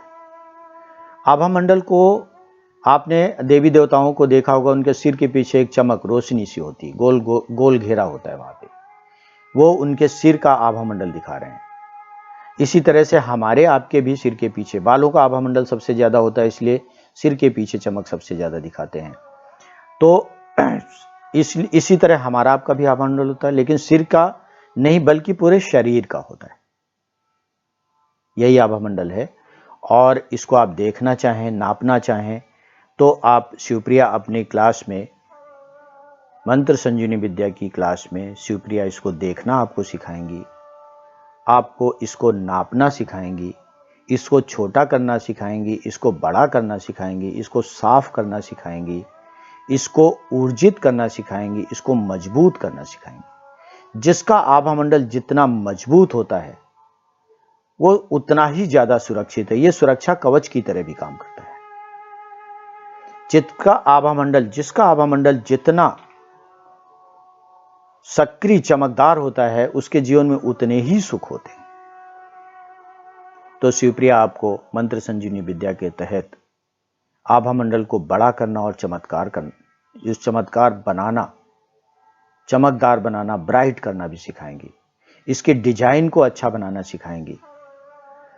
जो ऋषि मुनि होते हैं, संत होते हैं, सिद्ध पुरुष होते हैं, उनके आभा मंडल बहुत बड़े बड़े होते हैं, कई बार तो कई किलोमीटर तक होते हैं।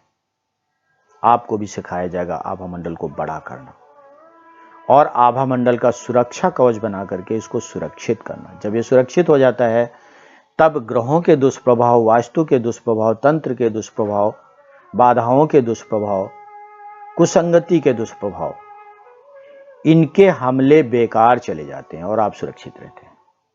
प्रारब्ध की बात बचती है तो प्रारब्ध के लिए बाकी चीजें बताई जाएंगी आपको। प्रारब्ध का हमला बाहर से नहीं होता है, प्रारब्ध का हमला जो होता है वो अंदर से होता है। इसी तरह से जब ऊर्जा चक्रों के सुरक्षा कवच बनाना सिखाएंगे शिवप्रिया आपको, तब इनमें एलिमेंट्स भी प्रवेश नहीं कर पाएंगे। नेगेटिव एलिमेंट्स जो अभी घुस गए, आपने जाना कि आप उस जो चक्रों को तोड़ के, उनकी सुरक्षा जाली तोड़ के अंदर घुस गए, फिर उनका भी दुष्प्रभाव नहीं पड़ेगा, उससे भी बचे रहेंगे। आभा मंडल को मजबूत करने की प्रक्रिया, इसको ठीक करने की प्रक्रिया, जीवन को सुखी बनाने की प्रक्रिया है, समृद्धिशाली बनाने की प्रक्रिया है, भाग्य बदलने की प्रक्रिया है। इस क्रिया को आप जानेंगे, समझेंगे और अपनाएंगे, यकीनन मैं पूरे विश्वास के साथ कह रहा हूं कि आप में से अधिकांश लोग अपना जीवन बदल डालेंगे और दूसरों का भी जीवन बदल डालेंगे। सिर्फ अपने लिए जिए तो क्या जिए, सिर्फ अपना अच्छा किया तो क्या किया। बात तो तब है, आनंद तो तब है जब दूसरों का भी जीवन बदला, दूसरों के जीवन में भी खुशियां व्याप्त कर दी, इतने सक्षम बने। भगवान शिव ने इसका अधिकार आपको दिया है और अब आपको इस अधिकार का उपयोग करना है। इस अधिकार को बेकार पड़े नहीं रहने देना है, इसका उपयोग करना है मंत्र संजीवनी विद्या के जरिए। शिवप्रिया सिखाएंगे इसको। शिवप्रिया की क्लास में आप इसको सीखते जा रहे हैं, जानेंगे और अपनाएंगे। अब आभा मंडल से आगे बढ़ेंगे तो आभा मंडल के बाद आते हैं ऊर्जा चक्र। आभा मंडल का अंग है। जिस तरह से हमारा शरीर है, हाथ, पैर, आंख, मुंह, नाक, कान, इस तरह से हमारे अंग हैं, इसी तरह से आभा मंडल के भी अंग होते हैं, वो हैं ऊर्जा चक्र। वैसे तो किसी के शरीर में, सूक्ष्म शरीर में, आभा मंडल में करोड़ों ऊर्जा चक्र हैं। रोम रोम में ऊर्जा चक्र है। हमारे शरीर में जितने रोम हैं, हर रोम में ऊर्जा चक्र है, हर सेल में ऊर्जा चक्र है। सेल का मतलब ऊर्जा, बैटरी, वहां ऊर्जा चक्र है। ये छोटे छोटे ऊर्जा, सूक्ष्म ऊर्जा, अति सूक्ष्म ऊर्जा चक्र हैं। और हम यहां बात करेंगे आज बड़े ऊर्जा चक्रों की, जो जीवन में सफलताओं के लिए, तन की, मन की, धन की सफलताओं के लिए, कर्ज, मर्ज, कलह की समस्याओं को समाप्त करने के लिए जरूरी हैं। उन पे हम बात करेंगे। उनमें पहला चक्र हम बात करेंगे कुंडलिनी चक्र। कुंडली का नाम आपने सबने सुना होगा। ऐसे जागृत करने के लिए तमाम साधनाएं, तपस्याएं वगैरह की जाती हैं, लेकिन संजीवनी शक्तिपात के जरिए, आगे जो शिवप्रिया आपको सिखाएंगी, उस संजीवनी शक्तिपात के जरिए आप कुंडली का जागरण इतनी आसानी से कर लोगे कि कल्पना करना भी मुश्किल है। चमत्कार है अपने आप में वो चीज, वो भी करेंगे। कुंडलिनी चक्र जो है हमारे पैरों के बीच में होता है, पेरेनियम चक्र भी बोलते हैं इसको। दोनों पैरों के बीच नीचे की तरफ होता है। हमारा मल मूत्र द्वार जो होता है, उसके बीच में एक खाली जगह होती, वहां पे होता है कुंडलिनी चक्र। कुंडलिनी के ठीक नीचे, इसके ऊपर कुंडलिनी होती है। इसको जागृत कर दिया जाए तो कुंडली अपने आप जागृत हो जाती है। ये चक्र हमारा जो है, इसके बड़े काम हैं। स्पिरिचुअल लाइफ में, आध्यात्मिक क्षेत्र में तो इसका अपना महत्व है ही। आपने बचपन से सुना ही होगा, हर व्यक्ति इसकी चर्चा करता है। लेकिन भौतिक शरीर में भी इसकी बड़ी महत्वपूर्ण भूमिका है। ये एक टैप की तरह, नल की तरह काम करता है। जैसे नल को खोल दिया तो पानी गिरेगा, नहीं खोला तो नहीं गिरेगा।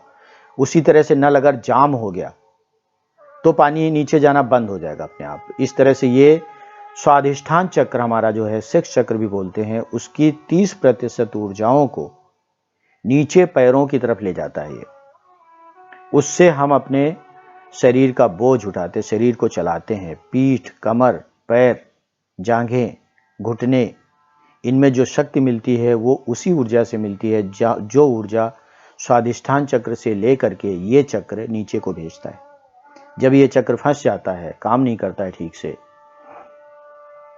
तब लोगों को पीठ दर्द, कमर दर्द, पैरों के दर्द, घुटनों में दर्द, इनकी शिकायत पैदा होती है। इसके साथ ही जब ये खराब होता है तब लोग आध्यात्मिक सिद्धियां अर्जित नहीं कर पाते। जब ये खराब होता है तो कुंडलिनी शक्ति ठीक से काम नहीं कर पा रही होती है। कुंडलिनी शक्ति एक ऐसी शक्ति है जो जीवन में समृद्धि और सम्मान और प्रसिद्धि स्थापित करने के लिए अनिवार्य है। बिना कुंडली के जागृत हुए कोई भी व्यक्ति प्रसिद्ध नहीं हो सकता है, सिद्ध नहीं हो सकता है, समृद्धिशाली नहीं हो सकता है। बहुत महत्वपूर्ण है ये चक्र। इसके जरिए कुंडली को जागृत करेंगे और अपनी उस शक्ति का जीवन में समृद्धि, प्रसिद्धि और सिद्धि के लिए उपयोग करेंगे। कैसे करेंगे? शिवप्रिया सिखाएंगे आपको इसके लिए, मंत्र संजीवनी विद्या के तहत। अब इसके बाद ऊपर बढ़ेंगे, पीछे पीठ की तरफ, जहां रीढ़ की हड्डी नीचे खत्म हो रही, यहां है मूलाधार चक्र। लाल रंग, 4 पंखुड़ियां, 4 में से इसकी 3 पंखुड़ियां ऐसी होती हैं जो लाल होती हैं, एक पीली होती है, लेकिन कुल मिला के इसका कलर जो है वो लाल देखा गया है। दिव्य दृष्टि से जब इसको देखा जाता है तो ये लाल दिखाई पड़ता है। मूलाधार चक्र, मूल आधार, बहुत महत्वपूर्ण, जीवन का मूल आधार है। जीवन इसी से, मूल आधार है, इसी से जीवन टिका हुआ है, इसी पे टिका हुआ जीवन। अगर ये ठीक है तो यकीनन जिंदगी में कोई परेशानियां टिक नहीं पाएंगी। अगर ये खराब है तो कमजोरी, शारीरिक कमजोरी, ब्लड से रिलेटेड बीमारियां, हड्डियों से रिलेटेड बीमारियां, मांसपेशियों से रिलेटेड बीमारियां, ये बीमारियां परेशान करती हैं। कमजोरी आती है, शरीर गिरा गिरा सा रहता है और कॉन्फिडेंस का केंद्र है ये। अगर ये खराब है तो व्यक्ति का कॉन्फिडेंस कभी ठीक नहीं हो सकता है। और ये जीविका का भी केंद्र है, यहां से धन उत्पन्न होता है, कर्म क्षेत्र का है, कर्म क्षेत्र का केंद्र यही है।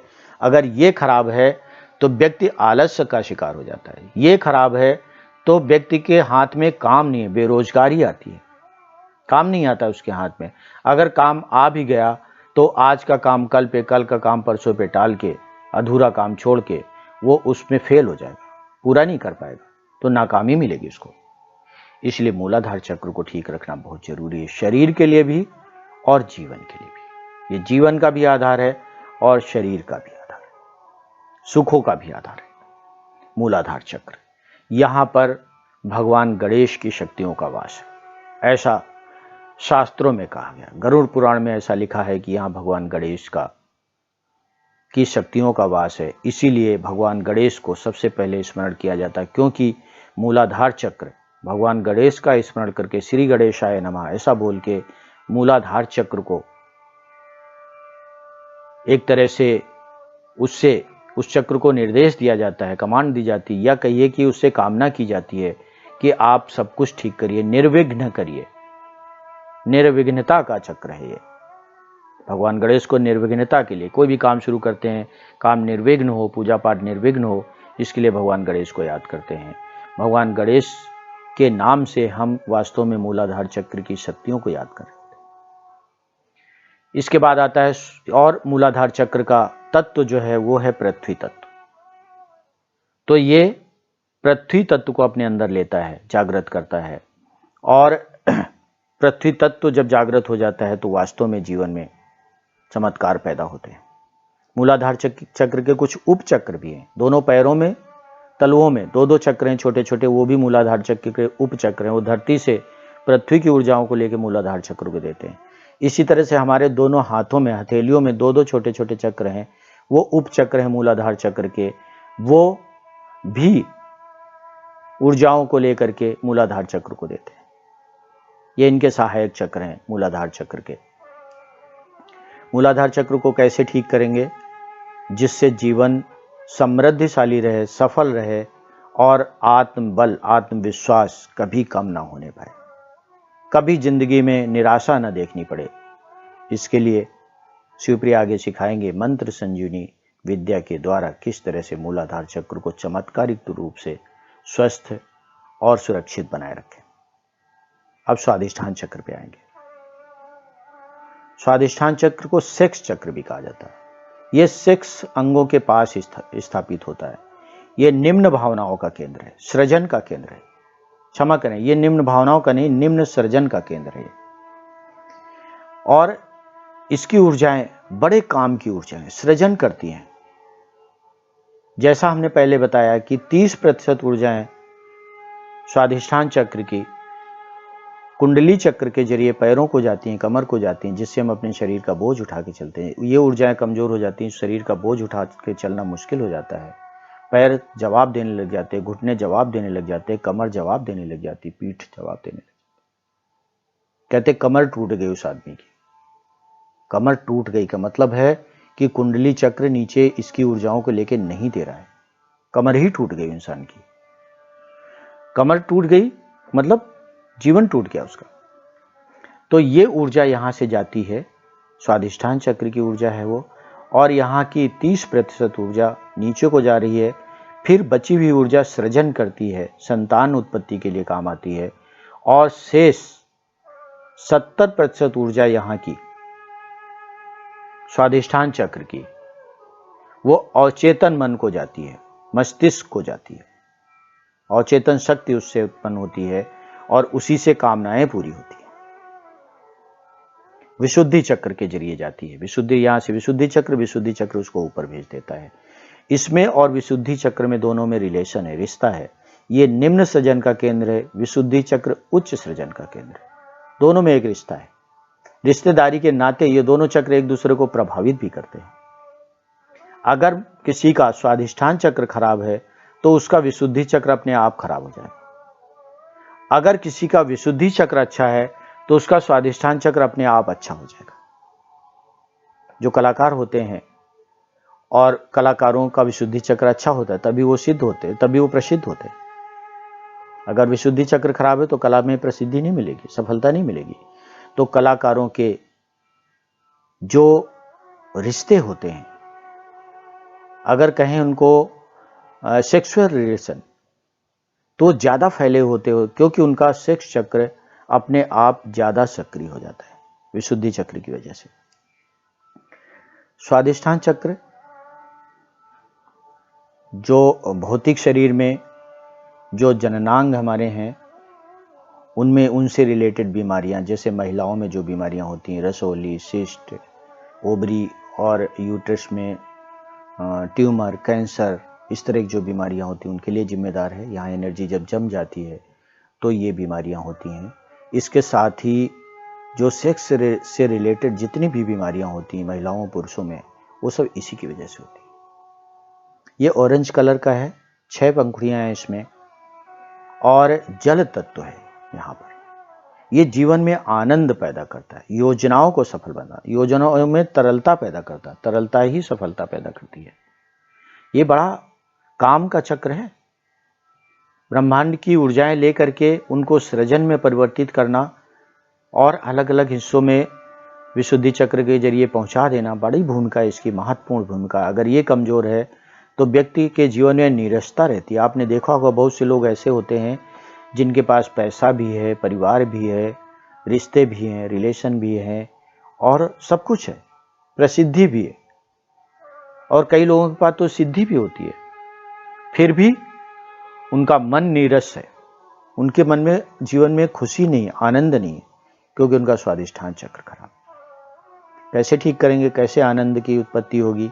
कैसे रस आएगा जीवन में, कैसे सफलताएं अच्छी चलेंगी, योजनाएं अच्छी चलेंगी आपकी, ये आपको शिवप्रिया सिखाएंगे आगे मंत्र संजीवनी विद्या के जरिए।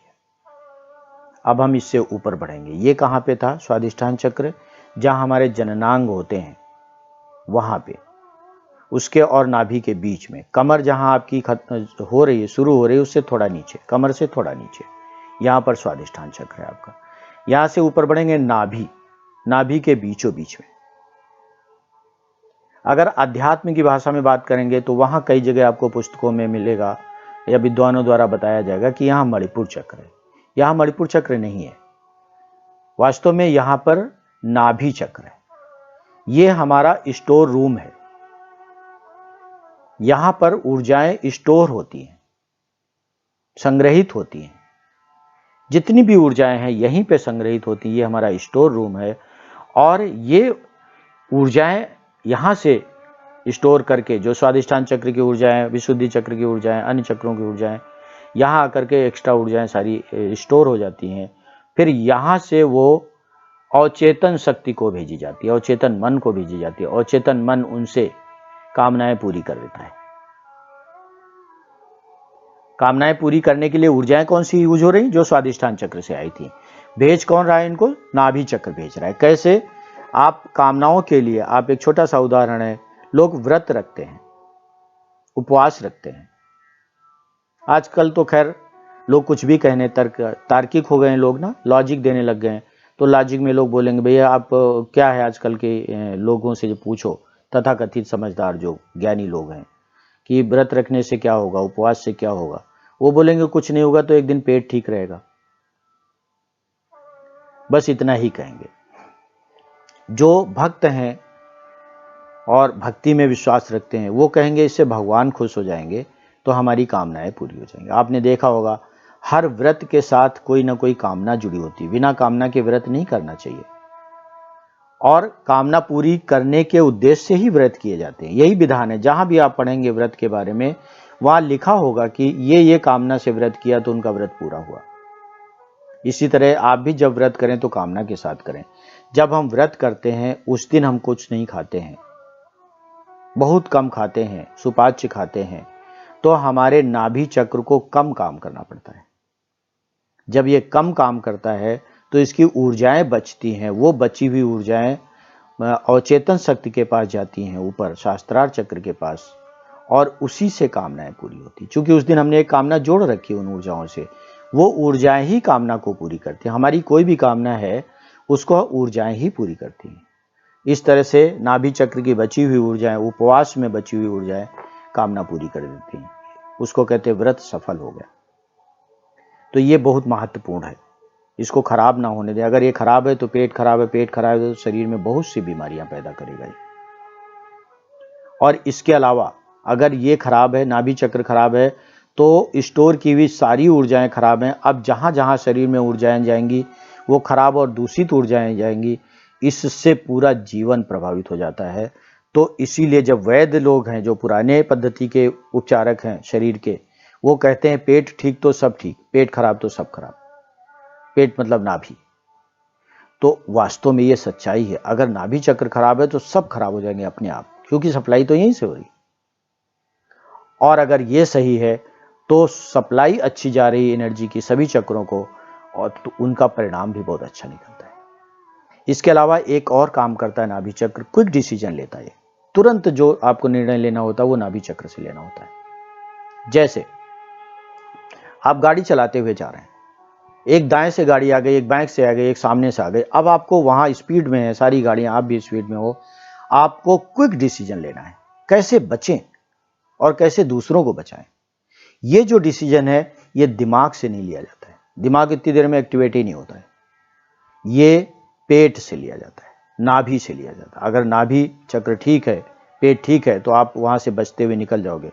आप ध्यान रखो, अगर पेट खराब है किसी ड्राइवर का तो वो एक्सीडेंट जरूर कर देगा जाकर के, क्योंकि उसका नाभि चक्र खराब है, क्विक डिसीजन नहीं ले पाएगा वो।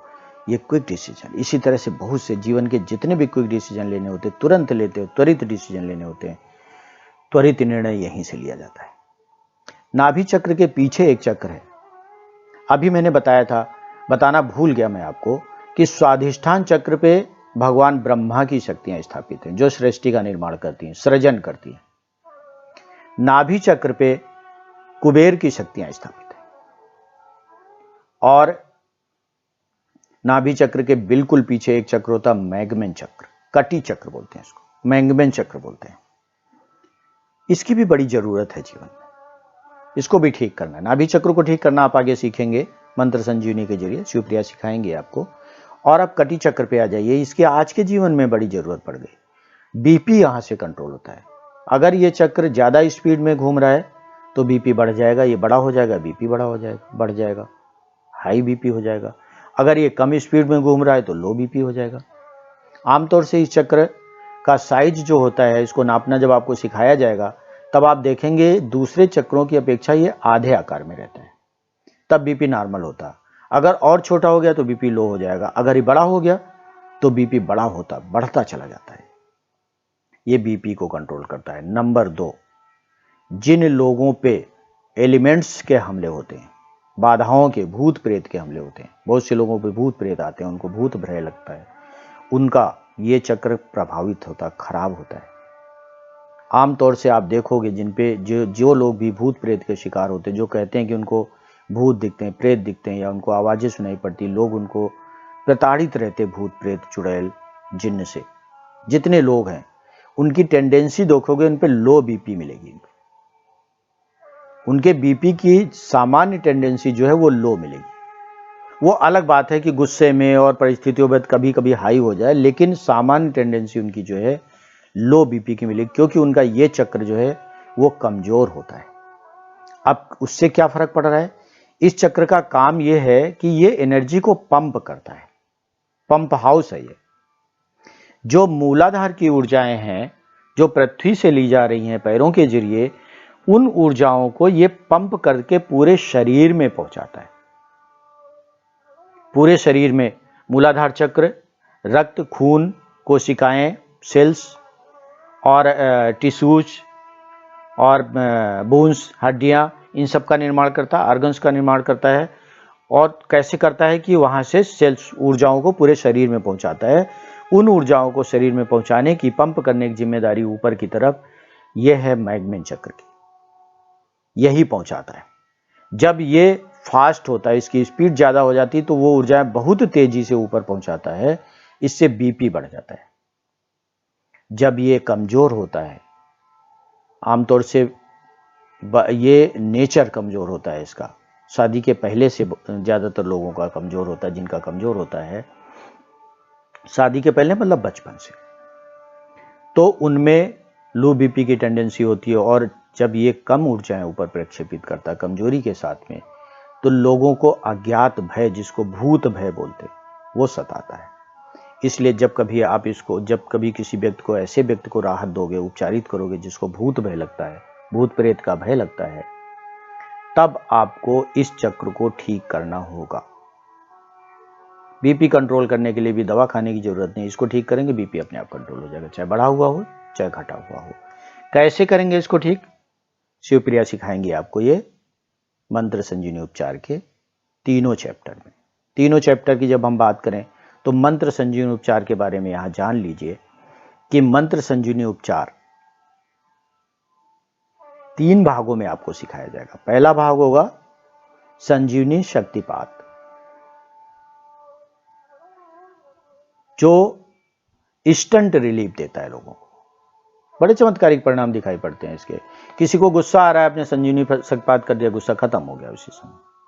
कोई आपसे रूठा हुआ है, आपके अनुकूल नहीं, आपने शक्तिपात कर दिया, वो आपके अनुकूल हो गया।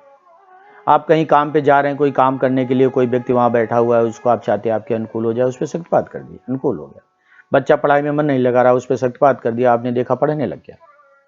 किसी को बुखार आ रहा है, आपने उस पर शक्तिपात कर दिया, आप देखोगे थोड़ी देर में कंट्रोल हो गया। ऐसे तुरंत जो जिन चीजों के रिजल्ट चाहिए, जीवन में बहुत से काम ऐसे होते हैं जो तुरंत रिजल्ट वाले होते हैं, कुछ मिनटों में रिजल्ट मिल जाए, उसको कुछ मिनटों की प्रक्रिया पूरी की जाए, उसके लिए संजीवनी शक्तिपात, चूंकि इसको करने में मुश्किल से 5 से 10 मिनट का समय लगता है। आपको करने में, इसको जब आप किसी पे करेंगे तो मुश्किल से 2 मिनट का समय लगेगा। उस 2 मिनट में आप रिजल्ट जो देखोगे तो बड़े चमत्कारिक लगते हैं। क्या होता है, जो समस्याएं हैं हमको 3 तरह से प्रभावित करती हैं। एक तरीका प्रभावित करने का उसका यह है कि वो जो समस्याएं हैं, जैसे किसी की गाड़ी है, गाड़ी के कार्बोरेटर में कचरा आ गया थोड़ा सा, या प्लग में कचरा आ गया, अब वो स्टार्ट नहीं हो रही, कोशिश करते चले जा रहे हैं, तमाम तरह से लगे हुए, स्टार्ट नहीं हो रही। मामूली सा काम है, प्लग का कचरा हटा दिया जाए, स्टार्ट हो गई, अब गाड़ी पहुंच गई। जब तक प्लग का कचरा नहीं हटा गया, गाड़ी नहीं स्टार्ट हुई, तो उसी गाड़ी को स्टार्ट करने में धक्के लगाते रहे, पैदल लेके घूमते रहे, वो गाड़ी जो सुख देने वाली थी वही दुख देने लग गई। इसी तरह से छोटी चीज के लिए, किसी भी छोटे अटकाव के लिए, एनर्जी के अटकाव के लिए जिंदगी ठहर जाती, रुक जाती, कहीं पर अटक जाती। वहां संजीवनी शक्तिपात बड़े काम की चीज साबित होता है। उस अटकाव को हटा देता है, हटा देता, चल पड़े। अब जिस रास्ते पे जा रहे थे, जहां जाना चाह रहे थे, पहुंच गए, सफलताएं अर्जित कर ली। पता चला कहीं हम इंटरव्यू के लिए जा रहे थे और हम अटक गए, गाड़ी से नहीं पहुंचे, तो इंटरव्यू भी गया और नौकरी भी गई और हमारा काम ही नहीं हुआ, हम विफल हो गए। लेकिन वही जो मैंने बताया, गाड़ी का कार्बोरेटर, वो प्लग साफ कर दिया गया, गाड़ी स्टार्ट हो गई, टाइम से पहुंच गए, सारा कुछ कर लिया। ऐसी चीजों के लिए जिनमें इंस्टेंट रिलीफ चाहिए, जो अटकाव पड़ा हुआ, कहीं अटके हुए हैं, उस अटकाव को हटाने के लिए संजीवनी शक्तिपात बहुत कारगर साबित होता है। वो चाहे अटकाव आभा मंडल में हो, चाहे ऊर्जा चक्रों में हो, चाहे किसी भी तरह का हो, चाहे वो अटकाव आपका जो है ग्रहों का भी हो सकता है, वास्तु का भी हो सकता है, तंत्र का भी हो सकता है, बाधाओं का भी हो सकता है, प्रारब्ध का भी हो सकता है, कुसंगति का भी हो सकता है, या पूजा पाठ बिगड़ने का भी हो सकता है। कोई भी चीज अटका सकती है आपको। उस अटकाव को अगर ऊपरी लेवल पे है, वो जैसे मैंने बताया, गाड़ी खराब हुई, उसका प्लग गंदा था, उस लेवल पे है, तो आप संजीवनी शक्तिपात करते ही आप देखेंगे अटकाव हट गया और जिंदगी चल पड़ी, सफलताएं मिल गई, खुशियां मिल गई। इसके लिए संजीवनी शक्तिपात। लेकिन कुछ मामलों में अटकाव नहीं होता है, बिगाड़ होता है। एक होता है अटक जाना, एक होता है बिगड़ जाना। जैसे हमने आपको गाड़ी का उदाहरण दिया, एक और उदाहरण ले लें। एक प्लग है, आप मिक्सी चालू करना चाह रहे हो, या आप अपना मोबाइल चार्ज करना चाह रहे हो, चार्जर है आपका, वो चार्जर आप प्लग में लगा रहे हो, वो ठीक से लग नहीं रहा, अटक रहा है। वो उसको ठीक से अटकाव उसका हटा दिया जाए, वो लग जाए, तो अब आपका मोबाइल चार्ज हो जाएगा, काम चलने लग जाएगा आपका। ये हो गया पहला चरण। लेकिन अब क्या है कि खराब हो गया चार्जर, तो अटकाव हटाने से तो काम नहीं चलेगा, अब तो इसको ठीक करना पड़ेगा। उसके लिए दूसरा चरण, लेवल 2, संजीवनी उपचार। वहां खराबी क्या होती है, चक्रों के अंदर खराबी होती है। जैसे मैंने बताया, आभा मंडल में दरारें पड़ गई, ये केवल उससे नहीं हटेंगी शक्तिपात से, ये तो उपचार से हटेंगी। तो जब खराबी आ गई शरीर में, सूक्ष्म शरीर में, ऊर्जाओं में, चक्रों में, आभा मंडल में, तब आपको दूसरे चरण की जरूरत पड़ेगी, और वो है संजीवनी उपचार, जिसमें आप अपने आभा मंडल को की रिपेयरिंग करेंगे, उसकी सफाई करेंगे, गंदगी हटाएंगे वहां से, ऊर्जा चक्रों की सफाई करेंगे, गंदगी हटाएंगे वहां से, फिर उनको ऊर्जित करेंगे, शक्तिशाली बनाएंगे। ये दूसरा चरण हो गया। तीसरा चरण, कई बार इससे भी काम नहीं चलता है, कई बार ऐसी खराबी आ गई जो ठीक ही नहीं हो रही है, फिर तो यहां स्पेशलिस्ट की जरूरत पड़ेगी, बहुत विशेषज्ञता की जरूरत पड़ेगी। उसके लिए संजीवनी सर्जरी। किसी को घाव, चोट लग गई पैर में, तो उस पे जो है पैर पे हल्का सा आपने झाड़ दिया, उसको साफ कर दिया और चल पड़े। ऐसी चोट है जो खून नहीं निकला है, उसको झाड़ दिया, झाड़ के चल पड़े, और वो हो गया संजीवनी शक्तिपात। लेकिन कोई ऐसी चोट है जो ब्लड सेड हो गया, मांस फट गया है, अब वहां संजीवनी उपचार करना पड़ेगा, उसको प्रॉपर उपचार करना पड़ेगा। ऐसी चोट है जिसमें हड्डी टूट गई और वो हड्डी चकनाचूर हो गई अंदर जाकर के, तो अब संजीवनी उपचार से भी काम नहीं करेगा, अब सर्जरी करनी पड़ेगी। इस तरह से ऊर्जा चक्रों में कई बार ऐसे विकार आ जाते हैं जो संजीवनी सर्जरी से ठीक होते हैं, सामान्य रूप से नहीं ठीक हो पाते हैं। आभा मंडल में कई बार ऐसे विकार आ जाते हैं, खासतौर से प्रारब्ध के विकार, उनको हटाने के लिए, एलिमेंट्स के विकार हटाने के लिए संजीवनी सर्जरी करनी पड़ती है। बड़े परिणामों के लिए उसका उपयोग करना होता है। तो तीसरा चरण हो गया संजीवनी सर्जरी। ये सीखेंगे आप, तीनों चरण सीखेंगे, और इन 3 चरणों के सीखने के बाद यकीनन आप जिन चक्रों की हम बात करें ठीक करने की, आप इनको ठीक कर ही डालेंगे। जैसा इनको भगवान ने बनाया था सुख देने लायक, वैसा आप इनको बना ही लेंगे। अब हम आगे बढ़ेंगे। अगला चक्र है मणिपुर चक्र। ये नाभि से लगभग 4 इंच ऊपर, दोनों पसलियों के बीच में खाली सी जो जगह है, यहां पर है। बहुत महत्वपूर्ण, निम्न भावनाओं का केंद्र है। भगवान विष्णु की शक्तियां हैं, पालन करने वाली शक्तियां हैं। यहां पर गरुड़ पुराण के मुताबिक यहां पे भगवान विष्णु की शक्तियां स्थापित है। पीली ऊर्जाएं हैं यहाँ की, 10 पंखुड़ियां हैं इसमें, और निम्न भावनाओं का केंद्र है। अगर हम जीवन के रूप में देखें तो ये सफलताओं का केंद्र है। सफलताएं यहीं से मिलती हैं, प्रसिद्धि यहीं से मिलती है, राजपाट यहीं से मिलता है। अगर ये खराब है तो व्यक्ति के काम अटके रह जाते हैं, होते होते 99%, बहुत से लोगों को शिकायत है कि 99% हमारे काम होते होते रह गए, इसकी वजह से।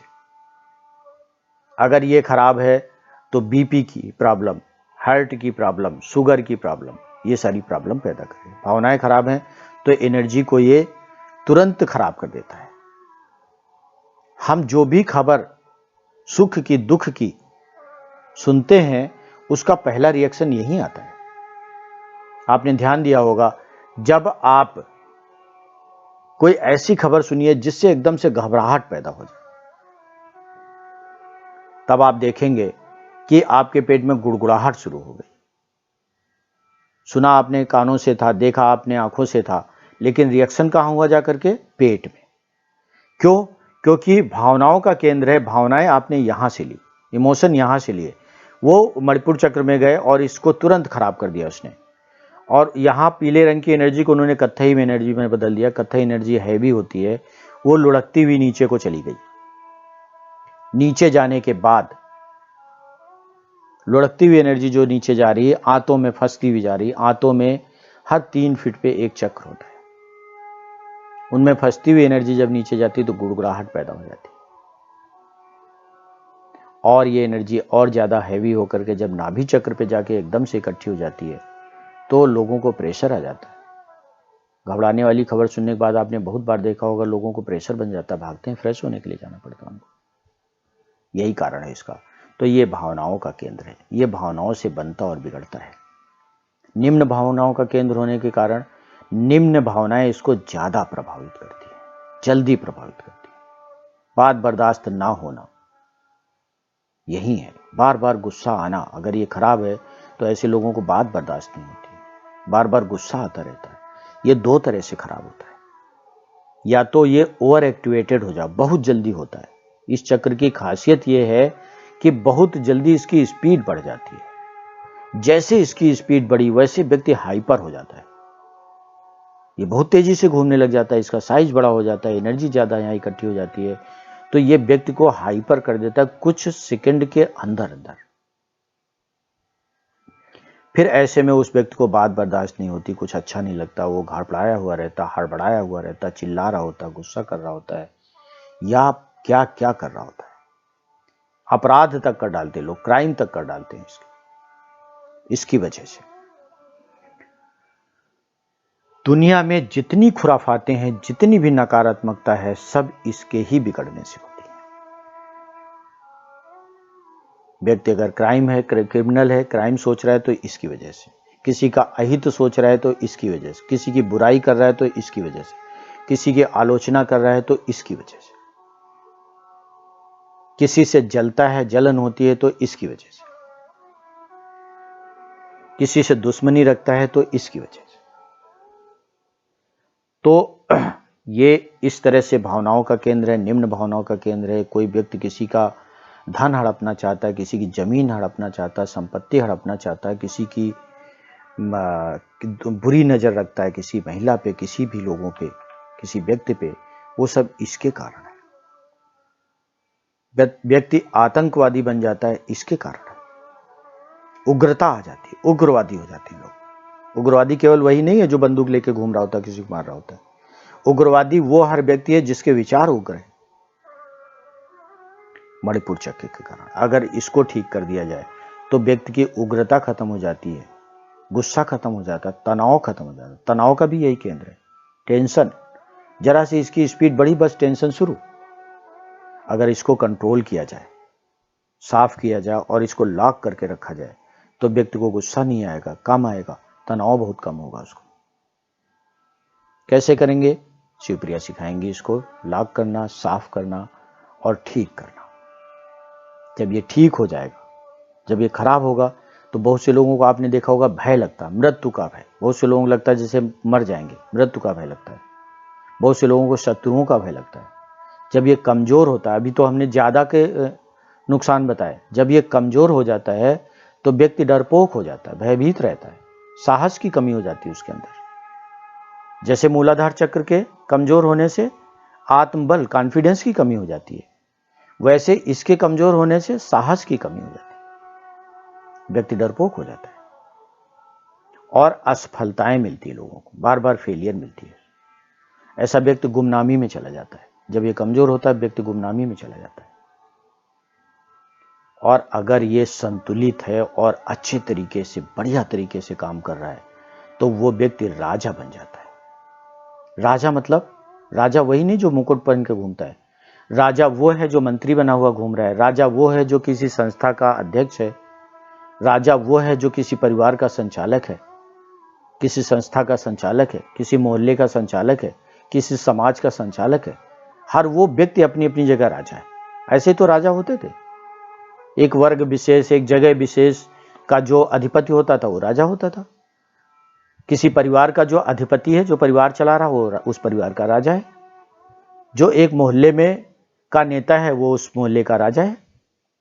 इसी तरह से राजा छोटा होगा या बड़ा होगा, चक्रवर्ती होगा या सीमित होगा, वो अलग बात हो गई, लेकिन वो राजा हो जाएगा। जिसका मणिपुर चक्र सक्षम तरीके से काम कर रहा होगा उसको राजा बनाने से कोई नहीं रोक सकता, वो राजा बन ही जाएगा। ठीक रखेंगे इसको और राजा बनेंगे, अपने जीवन में राज्य करेंगे। इसको ठीक करके शिवप्रिया सिखाएंगे इसको मंत्र संजीवनी विद्या के जरिए। अब हम इसके बाद बढ़ेंगे।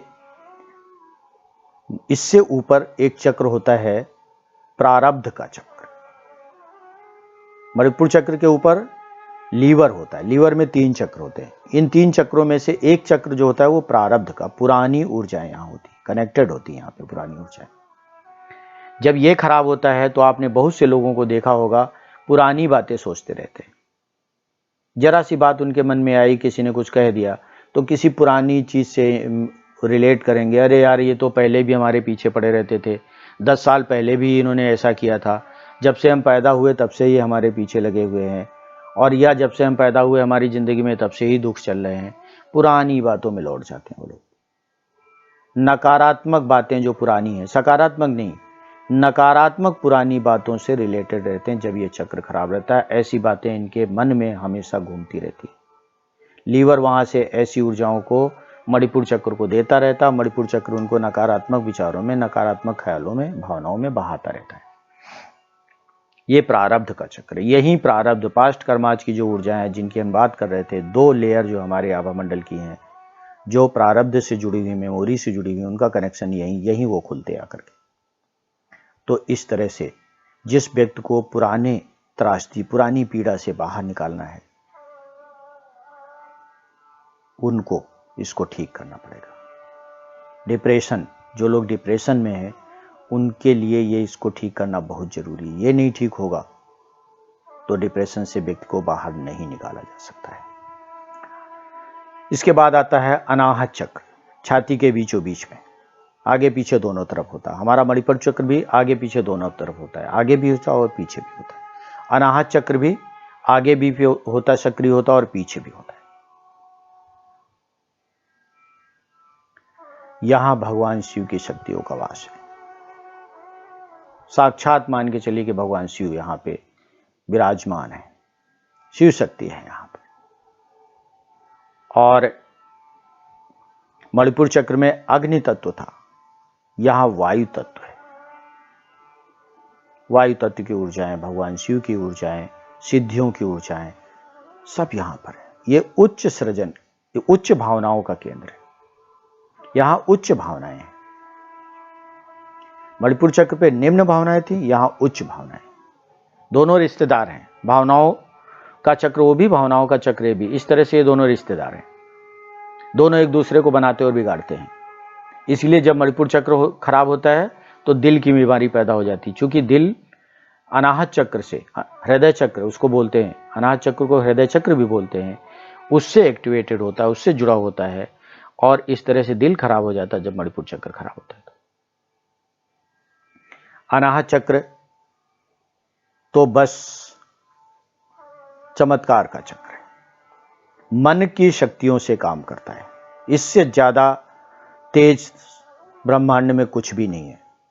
अगर आपको किसी और ग्रह पे जाना है और आप, वो ग्रह आपसे 1,00,000 प्रकाश वर्ष दूर है, तो आपको कितना समय लगेगा? अगर प्रकाश की, लाइट की रफ्तार से आप चलना सीख जाएं तो भी आपको 1,00,000 साल लगेगा वहां पहुंचने में। नहीं पहुंच सकते।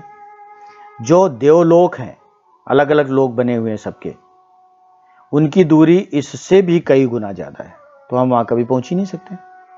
लेकिन नहीं, एक शक्ति ऐसी दी है परमात्मा ने, मन की शक्ति से हम कहीं भी पहुंच सकते हैं। ये मन की तेजी, मन की जो गति होती, उससे काम करता है। तो मन की गति यहां पर है और इसकी 12 पंखुड़ियां आगे पीछे दोनों तरफ होती हैं। खुशियों का ये अगर अच्छा है तो व्यक्ति खुश रहेगा, प्रसन्न रहेगा, उसके मन में, उसके जीवन में उत्साह रहेगा, उमंग रहेगा। अगर ये ठीक नहीं है तो मन हर समय उदास रहेगा, बिना मतलब में, कोई कारण नहीं होगा फिर भी मन उदास रहेगा। कोई उत्साह नहीं, कोई उमंग नहीं, बस हर चीज में दुख ढूंढना। बहुत से लोगों को आपने देखा होगा जो सुख में भी दुख ढूंढते रहते हैं। कुछ भी उनको दे दो, कुछ भी स्थितियां उनके सामने क्रिएट कर दो, दे दो उनको, थोड़ी देर में वो दुखी ही हो जाएंगे किसी न किसी बात को लेकर, क्योंकि उनका अनाहत चक्र खराब। और दिल की बीमारी यहां से पैदा होती है, तो मैंने आपको बताया ही। इम्यून सिस्टम यहां पे है, प्रतिरक्षा तंत्र। कोरोना के समय में आपने इम्यूनिटी की बात बहुत बार सुनी होगी, बार बार सुनी होगी, इम्यूनिटी बढ़ाओ, इम्यूनिटी बढ़ाओ। ये यहीं से, ये चक्र अगर हमारा ठीक है तो ये छाती और पसलियों के और थाइमस की एनर्जी को स्ट्रांग करके रखता है। और हमारा इम्यूनिटी हमारी यहीं पर है, छाती में, पसलियों में और थाइमस में। इसलिए इसको ठीक रखना जरूरी है। शरीर की रोग प्रतिरोधात्मक क्षमता को बढ़ाने रखने के लिए, दिल को मजबूत रखने के लिए, दिल को खुश रखने के लिए, मन को खुश रखने के लिए। मन यही है, मन की शक्तियां यही, मन यही है। मन तो खुश यहीं से होगा, और मन खुश है तो सब कुछ ठीक है। मन खुश नहीं है तो सारी दुनिया बेकार है। इसलिए इसको हमेशा ठीक रखना है। इसको ठीक रखने का मतलब होता है जीवन को खुश रखना, जीवन में सुख को महसूस करना और सुख को भोगना। सुख, सुविधाएं, दो चीजें होती हैं। सुविधाएं होना अलग बात है। सुविधाएं होंगी अगर आपका मूलाधार चक्र और मणिपुर चक्र ये दोनों ठीक हैं, तो आप सुविधाएं इकट्ठी कर लेंगे। मकान, गाड़ी, वाहन, कपड़े, जेवर, गहने, जिनको सुविधाएं जितनी भी होती, सामान जितना भी है सुविधाओं का, वो सब आप प्राप्त कर लेंगे। लेकिन इसकी गारंटी नहीं कि सारा सामान प्राप्त करने के बाद सुख भी आपको मिल जाए। सुख तो तभी मिलेगा जब अनाहत चक्र ठीक होगा। तो अनाहत चक्र सुख का केंद्र है, उच्च भावनाओं का केंद्र है, दया का केंद्र है, करुणा का केंद्र है, अपनेपन का केंद्र है। ये ठीक है तो जीवन में दुख कोई लेके आ नहीं सकता। स्थितियां परिस्थितियां कुछ भी हो, दुख नहीं आएगा। तो इसको ठीक करना है। इसको ठीक करने की विधि शिवप्रिया सिखाएंगी। आपको अगली मंत्र संजीवनी विद्या के दोनों चरणों में वो आपको सिखाएंगी कैसे इसको ठीक करें, कैसे जागृत करें, कैसे अपने भीतर शिव का जागरण कर लें। अनाहत चक्र का जागरण करने का मतलब होता है अपने भीतर शिवत्व का, शिव तत्व का जागरण करना, जरूर करना, अपने भीतर शिव को जगाना। भगवान शिव ने अधिकार दिया है, शिव ओहम, मैं शिव हूं। उन्होंने एक मंत्र दिया है कि जाओ बोलो मैं शिव हूं। अगर उन्होंने ये अधिकार दिया है मैं शिव हूं बोलने का, तो फिर शिव बनो, अपने भीतर के शिव को जगाओ। जगाओ कि कैसे? अनाहत चक्र के जरिए, और जगा लोगे, अब जगा लोगे, मुझे विश्वास है कि जरूर जगा लोगे। इसके बाद आता है विशुद्धि चक्र, गले के बीचों बीच में विशुद्धि चक्र, नाम इसका विशुद्धि। ये ऊर्जाओं को शुद्ध करता है, शुद्धिकरण करता है, और ये आपकी पर्सनालिटी, आपके व्यक्तित्व का चक्र है। अगर ये ठीक है तो आपका व्यक्तित्व बहुत आकर्षक होगा, क्रिएशन आपके अंदर होगा, कलात्मक होंगे आप। जो जिस कार्य को, कार्य कुछ भी करें, कार्य, कला का मतलब ये नहीं होता केवल सीनरी बनाना और डिजाइन करना, कपड़े डिजाइन करना, या नाच करना, गाना करना, डांस करना, अभिनय करना, केवल यही कला नहीं है। कला तो हर कार्य में होती है। जिस कार्य को भी आप कर रहे हैं उसको कलात्मक तरीके से जब आप करते हैं तो उसमें आनंद आता है आपको। जब आप कलात्मक तरीके से उसको नहीं करते हैं तो वो काम आपको बोझ की तरह से लगता है, मजदूरी लगती है, ऐसा लगता है जैसे मजबूरी में ये काम कर रहे हैं। तो मजबूरी की मजदूरी है वो। लेकिन जब उस काम को आपको रस आता है उसमें, जब विशुद्धि चक्र आपका ठीक होता है तो क्रिएशन आपका निकल के सामने आता है। हर चीज में क्रिएशन निकलता है आपका। जब क्रिएशन निकलता है आपका, रचनात्मकता निकलती है, तो उसी काम में आनंद आता है। खास तौर से जब आप साधनाएं करने बैठते हो, जब आपको एक समय दिया जाता है कि इतने बजे से इतने बजे तक ये साधना करेंगे या इतने घंटे की यह साधना करेंगे, तो दो भाव आते हैं मन में। एक तो साधना करने के बैठने से पहले आपके मन में उत्साह, उमंग आ रहा है कि अरे वाह, आज हम ये करने जा रहे हैं, जो दुर्लभ है, जो दूसरे लोग नहीं कर पाते, वो हम करने जा रहे हैं। साधना करना सबके बस की बात नहीं है। तो ये खुशी, ये उत्साह, उमंग पहले से होना चाहिए।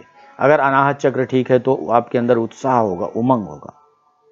अगर अनाहत चक्र नहीं ठीक है तो आपको घड़ी देख रहे होंगे बार बार, यार इतने ये भी करना है, चिड़चिड़ा रहे होंगे, हड़बड़ा रहे होंगे, दूसरों पे गुस्सा रहे होंगे कि हमारा काम अटकाए पड़े हो, अभी हमको साधना करनी है और तुम हमको यहाँ फंसाए हुए हो, या ये हमारा अटका हुआ है और तुमने ये, तुमको करना था, तुमने नहीं किया, हमारी साधना पिछड़ जाएगी, ऐसे करके बात कर रहे होंगे। फिर जब साधना में बैठेंगे तब घड़ी देख रहे होंगे बार बार, कैसे 1 घंटा पूरा हो। जो दिया गया टाइम है, 1 घंटे का टाइम है तो 1 घंटा पूरा करो, 15 मिनट का टाइम है तो कैसे 15 मिनट पूरे हो। जैसे तैसे जो बताया गया था सब कुछ किया, लेकिन मजदूरों की तरह से किया। जैसे लेबर सड़क खोद रहा होता है तो वो टाइम देख रहा होता है, इतने बजे से इतने बजे तक हमको ये करना है, तो वो टाइम बजे देख रहा होता है। उसको फावड़े की किस तरह से फावड़ा पड़े, किस तरह से अच्छे तरीके से उस काम को करे, इस पे उसका ध्यान नहीं होता है। कलात्मकता वाला कार्य नहीं है उसका, ना उसको, उसकी बुद्धि उस तरह की है, ना उसकी क्षमता उस तरह की है। तो वो मजदूरी कर रहा होता है, मजबूरी की मजदूरी। वो कार्य उसको आनंद नहीं दे रहा होता है, वो कार्य उसको बंधक बना के रखता है, उतने घंटे के लिए बंधुआ बना देता है उसको। इसी तरह से जब आप साधना करने बैठते हो और उस समय आपको लगता है कि अरे यार ये इतने कैसे इतना बच जाए, कितनी जल्दी इतना बच जाए, अब इतना बजे और मैं उठूं, तो आप फिर साधना नहीं करो, आप बंधुआ मजदूर हो उतनी देर के लिए। वो साधना आपकी सफल नहीं होगी, क्योंकि क्रिएशन तो है ही नहीं, रस तो है ही नहीं साधना का। और आपको, बहुत से लोगों को ऐसा लगता है कि जो जो हमको बताया गया था करने के लिए, हमने वो सब कुछ किया और पूरे मन से किया, उतनी देर किया, इसमें कोई शक नहीं है। आपने पूरे मन से किया और सब कुछ वही किया जो करना था आपको, जो बताया गया था, कुछ भी गलती नहीं की आपने। फिर भी आपको परिणाम नहीं मिला, फिर भी आपकी अनुभूतियां पीछे रह गई, अनुभव पीछे रह गए। जहां से आपको लिंक होना था वहां नहीं लिंक हो पाए। लिंक तो तभी बनेगा जब आपके अंदर आपका क्रिएशन बाहर आएगा। क्रिएशन का मतलब ये नहीं कि मंत्र जाप करने के लिए बोला गया कि आप मंत्र ऐसे जपें तो उसको आप गाना गाना शुरू कर दें, ऐसा नहीं है। आनंद क्रिएट करें अंदर, उत्सव क्रिएट करें उस साधना के लिए, तब आपको समय का पता ही नहीं चलेगा कब समय खत्म हो गया। तो आप बंधन में नहीं है। जब आप बंधन में नहीं है तो आपकी ऊर्जाएं स्वच्छंद है। जब आपकी ऊर्जाएं स्वच्छंद है तो आज एक ना एक दिन वहां से संपर्क स्थापित हो ही जाएगा जहां से आप करना चाह रहे हो। जिस देव शक्ति से आपके पास आप जुड़ना चाह रहे हो, जिस देव शक्ति से आप इन्वॉल्व होना चाह रहे हो, उससे आप जुड़ ही जाओगे, कोई रोक नहीं सकता उसको। ये तब होगा जब आपका विशुद्धि चक्र ठीक से काम कर रहा होगा, तब आपकी कला, आपका क्रिएशन निकल के आएगा और आपकी साधना सफल हो जाएगी। कला के क्षेत्र से जो लोग जुड़े हुए हैं उनको सफलता तभी मिलेगी जब ये ठीक होगा। अब एक बहुत महत्वपूर्ण चीज, जब ये खराब होगा तो वाणी दोष उत्पन्न होता है लोगों को। कोई तुतलाता है, कोई हकलाता है, और कोई किसी के शब्द ठीक से नहीं निकलते हैं, कोई अपनी बात को ठीक से नहीं कह पाता। बहुत से लोगों को देखा होगा कि वो अपनी बात को ठीक से नहीं कह पाते, कहना कुछ और चाहते हैं और कह कुछ और रहे होते हैं, या कहने की हिम्मत नहीं पड़ रही होती, प्रेजेंटेशन उनका कमजोर होता है। ये जब खराब होता है, अगर ये विशुद्ध स्वादिष्ठान चक्र की वजह से खराब है, दोनों में रिश्ता है जैसा मैंने पहले बताया था। वो निम्न सृजन का केंद्र है, ये उच्च सृजन का केंद्र है, दोनों में रिश्तेदारी है सृजन की, इसलिए ये उसकी ऊर्जाओं से प्रभावित होता है। अगर स्वादिष्ठान चक्र खराब है, उसकी वजह से ये खराब है, तो ये मस्तिष्क पे भी बुरा असर पड़ता है। बहुत से बच्चे आपने ऐसे देखे होंगे जो मेंटली रिटायर्ड होते हैं बचपन से ही। बहुत से बच्चे ऐसे हैं जो बचपन से ही देर में बोलना शुरू करते हैं, और वो जब बड़े होते हैं तो ठीक से बोल नहीं पाते, तुतलाते हैं या शब्द छोड़ छोड़ के, अक्षर छोड़ छोड़ के बात करते हैं। ऐसे बच्चे पढ़ने में भी पीछे होते हैं, दूसरे बच्चों की अपेक्षा इनकी कम समझ में आती हैं बातें, इनका मस्तिष्क प्रभावित होता है। जिसका स्वाधिष्ठान चक्र, जैसा मैंने बताया था कि वहां की एनर्जी से ही मस्तिष्क का विकास होता है और चेतन शक्ति का विकास हो रहा होता है। स्वाधिष्ठान चक्र की एनर्जी विशुद्धि चक्र को आई नाभि के जरिए होकर के, और यहाँ आने के बाद में इसने क्या किया, विशुद्धि चक्र को बिगाड़ दिया, जिसकी वजह से आवाज बिगड़ गई, वाणी दोष उत्पन्न हो गया उस बच्चे में, और वो ठीक से बोल नहीं पाएगा समय से। इसके साथ ही यही ऊर्जा जो है, कंठ चक्र जो विशुद्धि चक्र होता है, यही कानों को भी प्रभावित करता है। तो ऐसे बच्चों में कई बार कम सुनने की शिकायत होती है, कम सुनाई पड़ता है, बोलने में भी दिक्कत, सुनने में भी दिक्कत। इसके बाद फिर उस ऊर्जा ने और ऊपर जाकर के मस्तिष्क में बिगाड़ किया, मस्तिष्क को बिगाड़ दिया। इस तरह से कम मस्तिष्क वाले व्यक्ति हो गए, कम समझदारी इनके अंदर हो गई। ऐसे बच्चों का जब भी इलाज करेंगे तब स्वाधिष्ठान चक्र को और विशुद्धि चक्र को और मस्तिष्क के चक्रों को सबको ठीक करेंगे, तभी परिणाम आएंगे। और ध्यान रखना, जन्मजात जो ये प्रॉब्लम होती है, मतलब प्रकृति बनाने वाले ने उसको बिगाड़ा है, अब आप उसको ठीक करोगे तो समय लगेगा। बड़े धैर्य के साथ इसको करना। कैसे करोगे, शिवप्रिया सिखाएंगी आगे आपको। अब हम ऊपर बढ़ते हैं। विशुद्धि चक्र की हम बात करें तो विशुद्धि चक्र पे यहां पे आत्म शक्तियां हैं, सॉरी, विशुद्धि चक्र जो है हमारा, यहां पे आकाश तत्व है और आत्म शक्तियां हैं, आत्मा की शक्तियां यहां पे, जो हमारी आत्मा है उसका वास यहां पर है, उसकी शक्तियां वहां विशुद्धि चक्र। इसीलिए यहां पे व्यक्तित्व, पर्सनालिटी यहां पे निखरती है। तो जब आत्मा की बात आती है तो आत्मा की शक्तियां यहां पर। मूलाधार चक्र पे भगवान गणेश की शक्तियां, स्वाधिष्ठान चक्र पे भगवान ब्रह्मा की शक्तियां, मणिपुर चक्र पे भगवान विष्णु की शक्तियां, अनाहत चक्र पे भगवान शिव की शक्तियां, और विशुद्धि चक्र पे हमारी आत्मा की शक्ति। आत्मा मतलब क्या है? आत्मा परमात्मा का अंश है, तो परमात्मा की अंश शक्तियां यहां पे होगी। अब हम और ऊपर बढ़ेंगे। आज्ञा चक्र, हम रंग बताने पीछे छूट गए हैं। अनाहत चक्र पे गुलाबी रंग होता है, हरा रंग होता है और गोल्डन रंग होता है। अलग अलग लोग अलग अलग प्रदर्शित करते हैं, कई रंग यहाँ पे होते हैं। विशुद्धि चक्र पे यहाँ नीला रंग माना जाता है, नीली ऊर्जाएं होती हैं, और यहाँ हरी ऊर्जाएं भी होती हैं। ये आगे आप सीखेंगे जाकर के। आमतौर से यहाँ पे इसको नीले रंग का माना जाता है, कम नीले रंग का, और हरी ऊर्जाएं तो होती हैं, यहाँ से निष्कासित की जाती है, उनका उपयोग किया जाता है। आगे आज्ञा चक्र, यहाँ ये भी नीला है। और आज्ञा चक्र, जैसा इसके नाम से, आज्ञा, मास्टर चक्र इंग्लिश में कहते हैं इसको। आज्ञा मतलब आज्ञा देने वाला, कमांड देने वाला। सभी चक्रों पे इसकी कमांड होती है। सभी चक्रों को यह आज्ञा देता है, निर्देश देता है, आदेश देता है कि आप ऐसा करो, आप ऐसा करो, आप ऐसा करो। इसकी क्षमता इसके अंदर है। निर्णय लेने की क्षमता इसके अंदर है। अगर ये ठीक है तो व्यक्ति सटीक निर्णय लेता है। उसके फैसले जो होते हैं, जो निर्णय होते हैं, वो कभी विफल नहीं होते, असफलता नहीं देखनी पड़ती उनको। जब ये खराब होता है तो ऐसे व्यक्ति के सारे निर्णय, हर फैसला उसका गलत साबित होता है, नुकसान होता है उसमें। जब ये खराब होता है आज्ञा चक्र, तो ऐसा व्यक्ति कंफ्यूज होता है हमेशा। ये करें कि ये करें, हमेशा दुविधा में रहेगा, हमेशा गैर जरूरी सवालों में फंसा हुआ रहेगा। ऐसे व्यक्ति को जब कभी समाधान भी दिया जाता है तो समाधान में भी सवाल पैदा करता है। समस्याओं में सवाल तो होता ही है, समाधान में भी वो समस्या उत्पन्न करता है अपने सवाल पैदा करके। तो आज्ञा चक्र का ठीक होना बहुत जरूरी है, ताकि सभी चक्रों की ये निगरानी ठीक से कर सके, उनसे ठीक से काम करा सके, खुद भी ठीक से काम कर सके, फैसले अच्छे हो सके और दुविधाओं से मुक्त रहें। इसके साथ आज्ञा चक्र का भौतिक शरीर में मस्तिष्क पे सीधा असर पड़ता है। मस्तिष्क ठीक से काम करे, इसके लिए आज्ञा चक्र को ठीक रखना बहुत जरूरी। कैसे ठीक रखेंगे ये सुप्रिया बताएंगे, आपको सिखाएंगे आगे आकर के मंत्र संजीवनी विद्या के द्वारा। माथे के बीच में आज्ञा चक्र आपका जो है वो दोनों भवों के बीच में। यहाँ का तत्व समझ लीजिए, क्या ये ज्ञान तत्व है यहाँ पे, और यहाँ गुरु की शक्तियां होती है।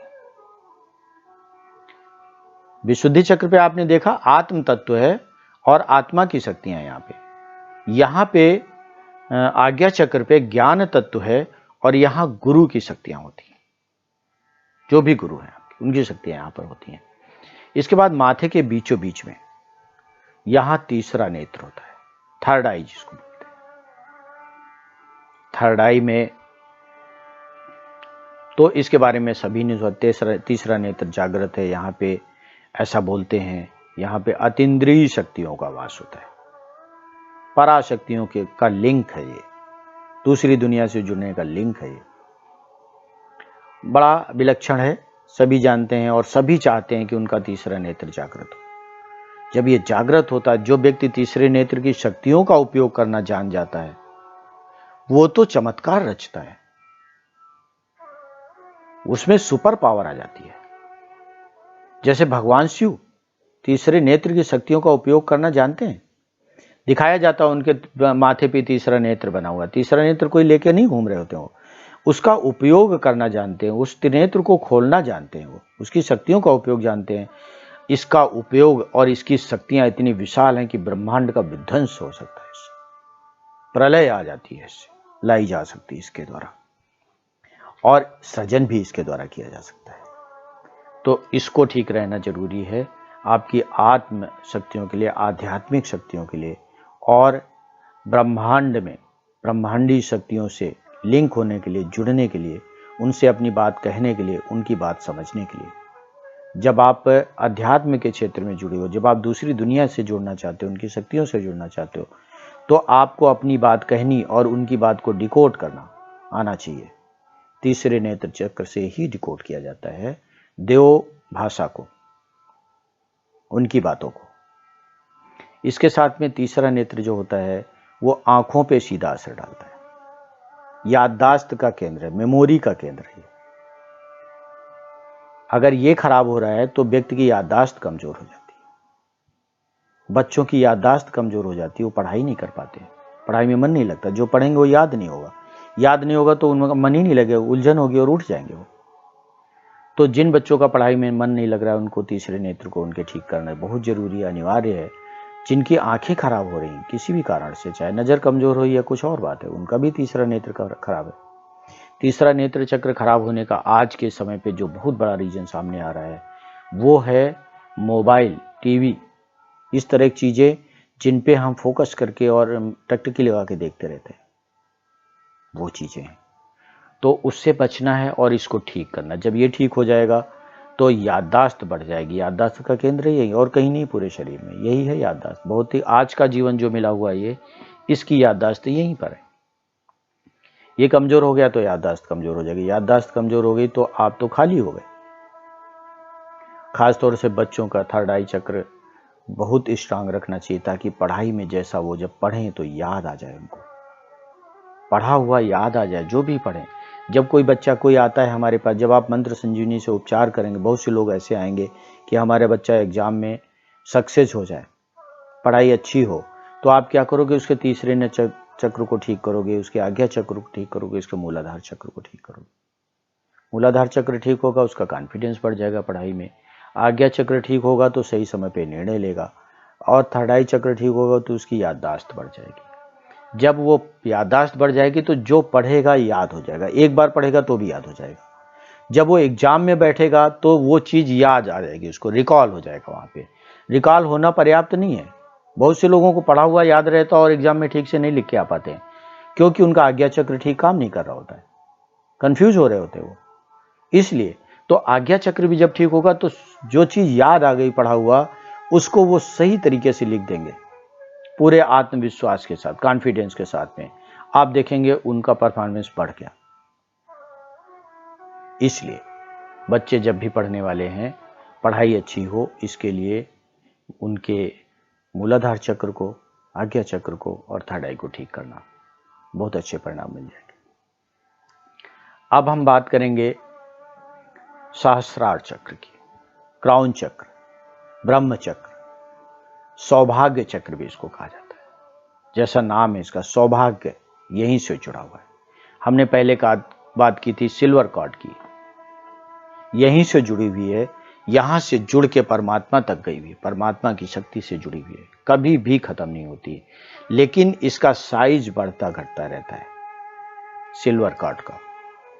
अगर ये जो लोग आध्यात्मिक होते हैं, जो सफल होते हैं, उनकी सिल्वर कॉर्ड का साइज बड़ा होता है। जितना कमजोर व्यक्ति है जीवन में और आध्यात्मिक रूप से, दोनों तरह से, उसकी सिल्वर कॉर्ड उतनी पतली होती चली जाती। कुछ लोगों की तो धागे की तरह से होती है, खत्म तो कभी नहीं होती, क्योंकि आत्मा जब तक है तब तक ये है, आत्मा इसी से वापस जाएगी, तो खत्म कभी नहीं होती, लेकिन कमजोर हो जाती है। इस सिल्वर कॉर्ड को बढ़ाना है आपको। जब ये बढ़ेगी तो आपकी शक्तियां जागृत हो जाएंगी, ब्रह्म की जो शक्तियां, परमात्मा की जो शक्तियां आ रही, उनके आने की फ्रिक्वेंसी बढ़ जाएगी, क्वांटिटी बढ़ जाएगी। आप देखेंगे जब इन शक्तियों का मिलन होगा, जिसको कहते हैं शिव शक्ति का मिलन, जब इन शक्तियों का मिलन होता है तो जीवन में चमत्कार होता है। सहस्त्रार चक्र न्यूरो को भी कमांड करता है। न्यूरो सिस्टम हमारा जो है वो यहीं से जुड़ा हुआ है। जब न्यूरो की कोई प्रॉब्लम आती है तो इसी को ठीक करना पड़ता है। मस्तिष्क के लिए भी इसी को ठीक करना पड़ता है, कामनाएं पूरी करने के लिए और चेतन शक्ति के लिए भी इसी को ठीक करना पड़ता है, और ब्रह्म शक्ति, पराशक्तियों से जुड़े रहने के लिए इसी को ठीक करना पड़ता है। इसको कैसे ठीक करेंगे, अपनी सिल्वर कॉर्ड को कैसे मजबूत करें, कैसे शक्तिशाली करें, ताकि एक भी साधना करें, एक भी मंत्र जाप करें, वो फलित हो जाए और आपको पूरा परिणाम मिल जाए उसका। जीवन में सुख सुख सुख और कुछ नहीं। स्थितियां कुछ भी हो, स्थितियां कुछ भी हो, लेकिन सुख आपसे अलग ना होने पाए, इसके लिए सिल्वर कॉर्ड को मजबूत करना है, सौभाग्य चक्र को मजबूत करना है। क्योंकि ये ऐसा चक्र है, जब ये क्षतिग्रस्त हो जाता है तो ये ठीक नहीं होता है। जितना है उसी को मजबूत करके उसी से काम लेना है, और यह हमेशा खुला रहता है, ये कभी बंद नहीं रहता है, यह हमेशा खुला हुआ है, क्योंकि ये द्वार है, ये दरवाजा है परमात्मा तक का। आपकी आत्मा और परमात्मा के बीच का ये रास्ता है, और उस रास्ते का सहस्त्रार चक्र दरवाजा है। तो ये हमेशा ऑलवेज खुला हुआ है। खुले हुए की सुरक्षा भी करनी है इसकी, इसमें कुछ ऐसा वैसा प्रवेश ना करने पाए। सुरक्षा करने के साथ में इसको शक्तिशाली भी बनाना है। अगर ये शक्तिशाली हो गया तो सुख और सुविधाएं दोनों आपके जीवन में क्रिएट हो जाएंगी, पैदा हो जाएंगी, अपने आप पैदा हो जाएंगी। ये नहीं सोचना पड़ेगा कि कहाँ से काम आएगा, कहाँ से पैसा आएगा, कहाँ से सुविधाएं आएंगी। आपको सोचने की जरूरत ही नहीं पड़ेगी, रास्ते अपने आप दिखाई पड़ेंगे।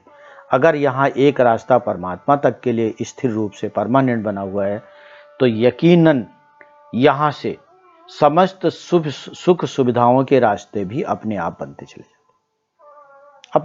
जाते हैं। कैसे होगा, कैसे इसको ठीक करेंगे, कैसे इसको स्ट्रांग रखेंगे, कैसे सुरक्षित रखेंगे, शिवप्रिया इसको सिखाएंगे आपको मंत्र संजीवनी विद्या के जरिए। मंत्र संजीवनी विद्या अब आप आगे सीखेंगे कैसे इसको करें, कैसे इसको अपनाएं। आगे है इसकी तकनीक, इसका विधान और इसके उपयोग की विधि शिवप्रिया सिखाएंगी। मन लगा के सीखना, ध्यान से सीखना और पैदा करना चमत्कार अपने जीवन में और दूसरों के भी जीवन में। आपका जीवन सुखी हो, सबका जीवन सुखी हो, यही हमारी कामना है। राम राम।